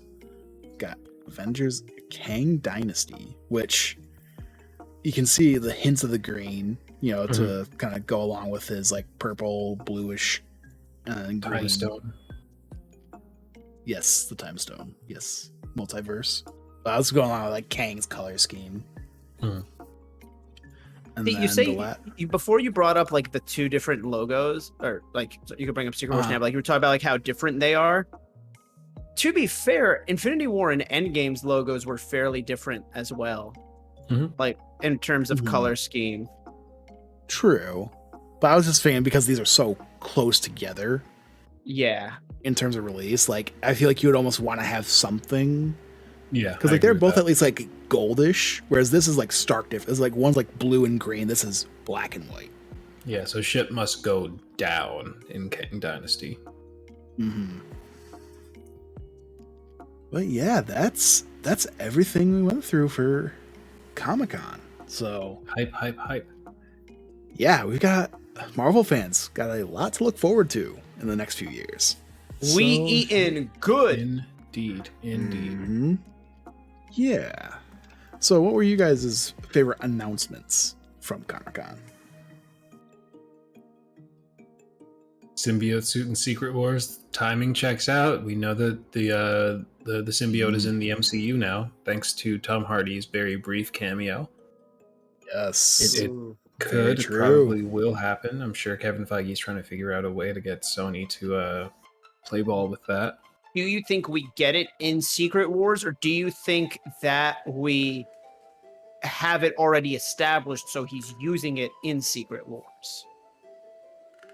The like post-credit scene for the finale of the Spider-Man show is him like acknowledging the symbiote, maybe, or the symbiote getting to him, because like the symbiote's in Mexico right now or some shit, right? See, I'm also wondering if like did them having to bring the symbiote in through multiverse imply that Venom's planet doesn't exist in the MCU? Or maybe it's like this little piece going there calls more of the symbiote. Oh, yeah. And if they established in Venom that the symbiote can do that, I'm not sure about the whole comic implications of all this, but if they establish that the symbiote can travel travel universes across the multiverse, and that does check out that they can like call to each other. So yeah, I buy that. Yeah. Yeah. So, well, yeah, that was. Yeah, we've got a lot of speculation coming up in the next few years. So, yeah. Tweet at us your theories. Let us tweet know. all your theories at us, and then we will claim them just as out our of own. context. Just out of context. Yep. So yeah, let me stop streaming Discord. And yeah. All right. So thank you guys so much for joining us. Appreciate you with this, hanging out with us through this long stream, talking with us in chat. And we will see you on Wednesday for our As Does Falls playthrough. We're going to get that started. Let's go. Jordan's going to be joining me. So yeah, it's going to be a fun time. And I will be sure to be there because Twitch chat is going to be making decisions for us. So it could be as chaotic as you want. Kill everyone, Twitch chat. Kill everyone. Make it a 3-hour game. Oh my gosh. I don't think that can happen because I know it's 6 chapters. So it's like they say each of us is about an hour long. So, but yeah. So we will see you then. Until then, have a great night. Bye. Oh, wait.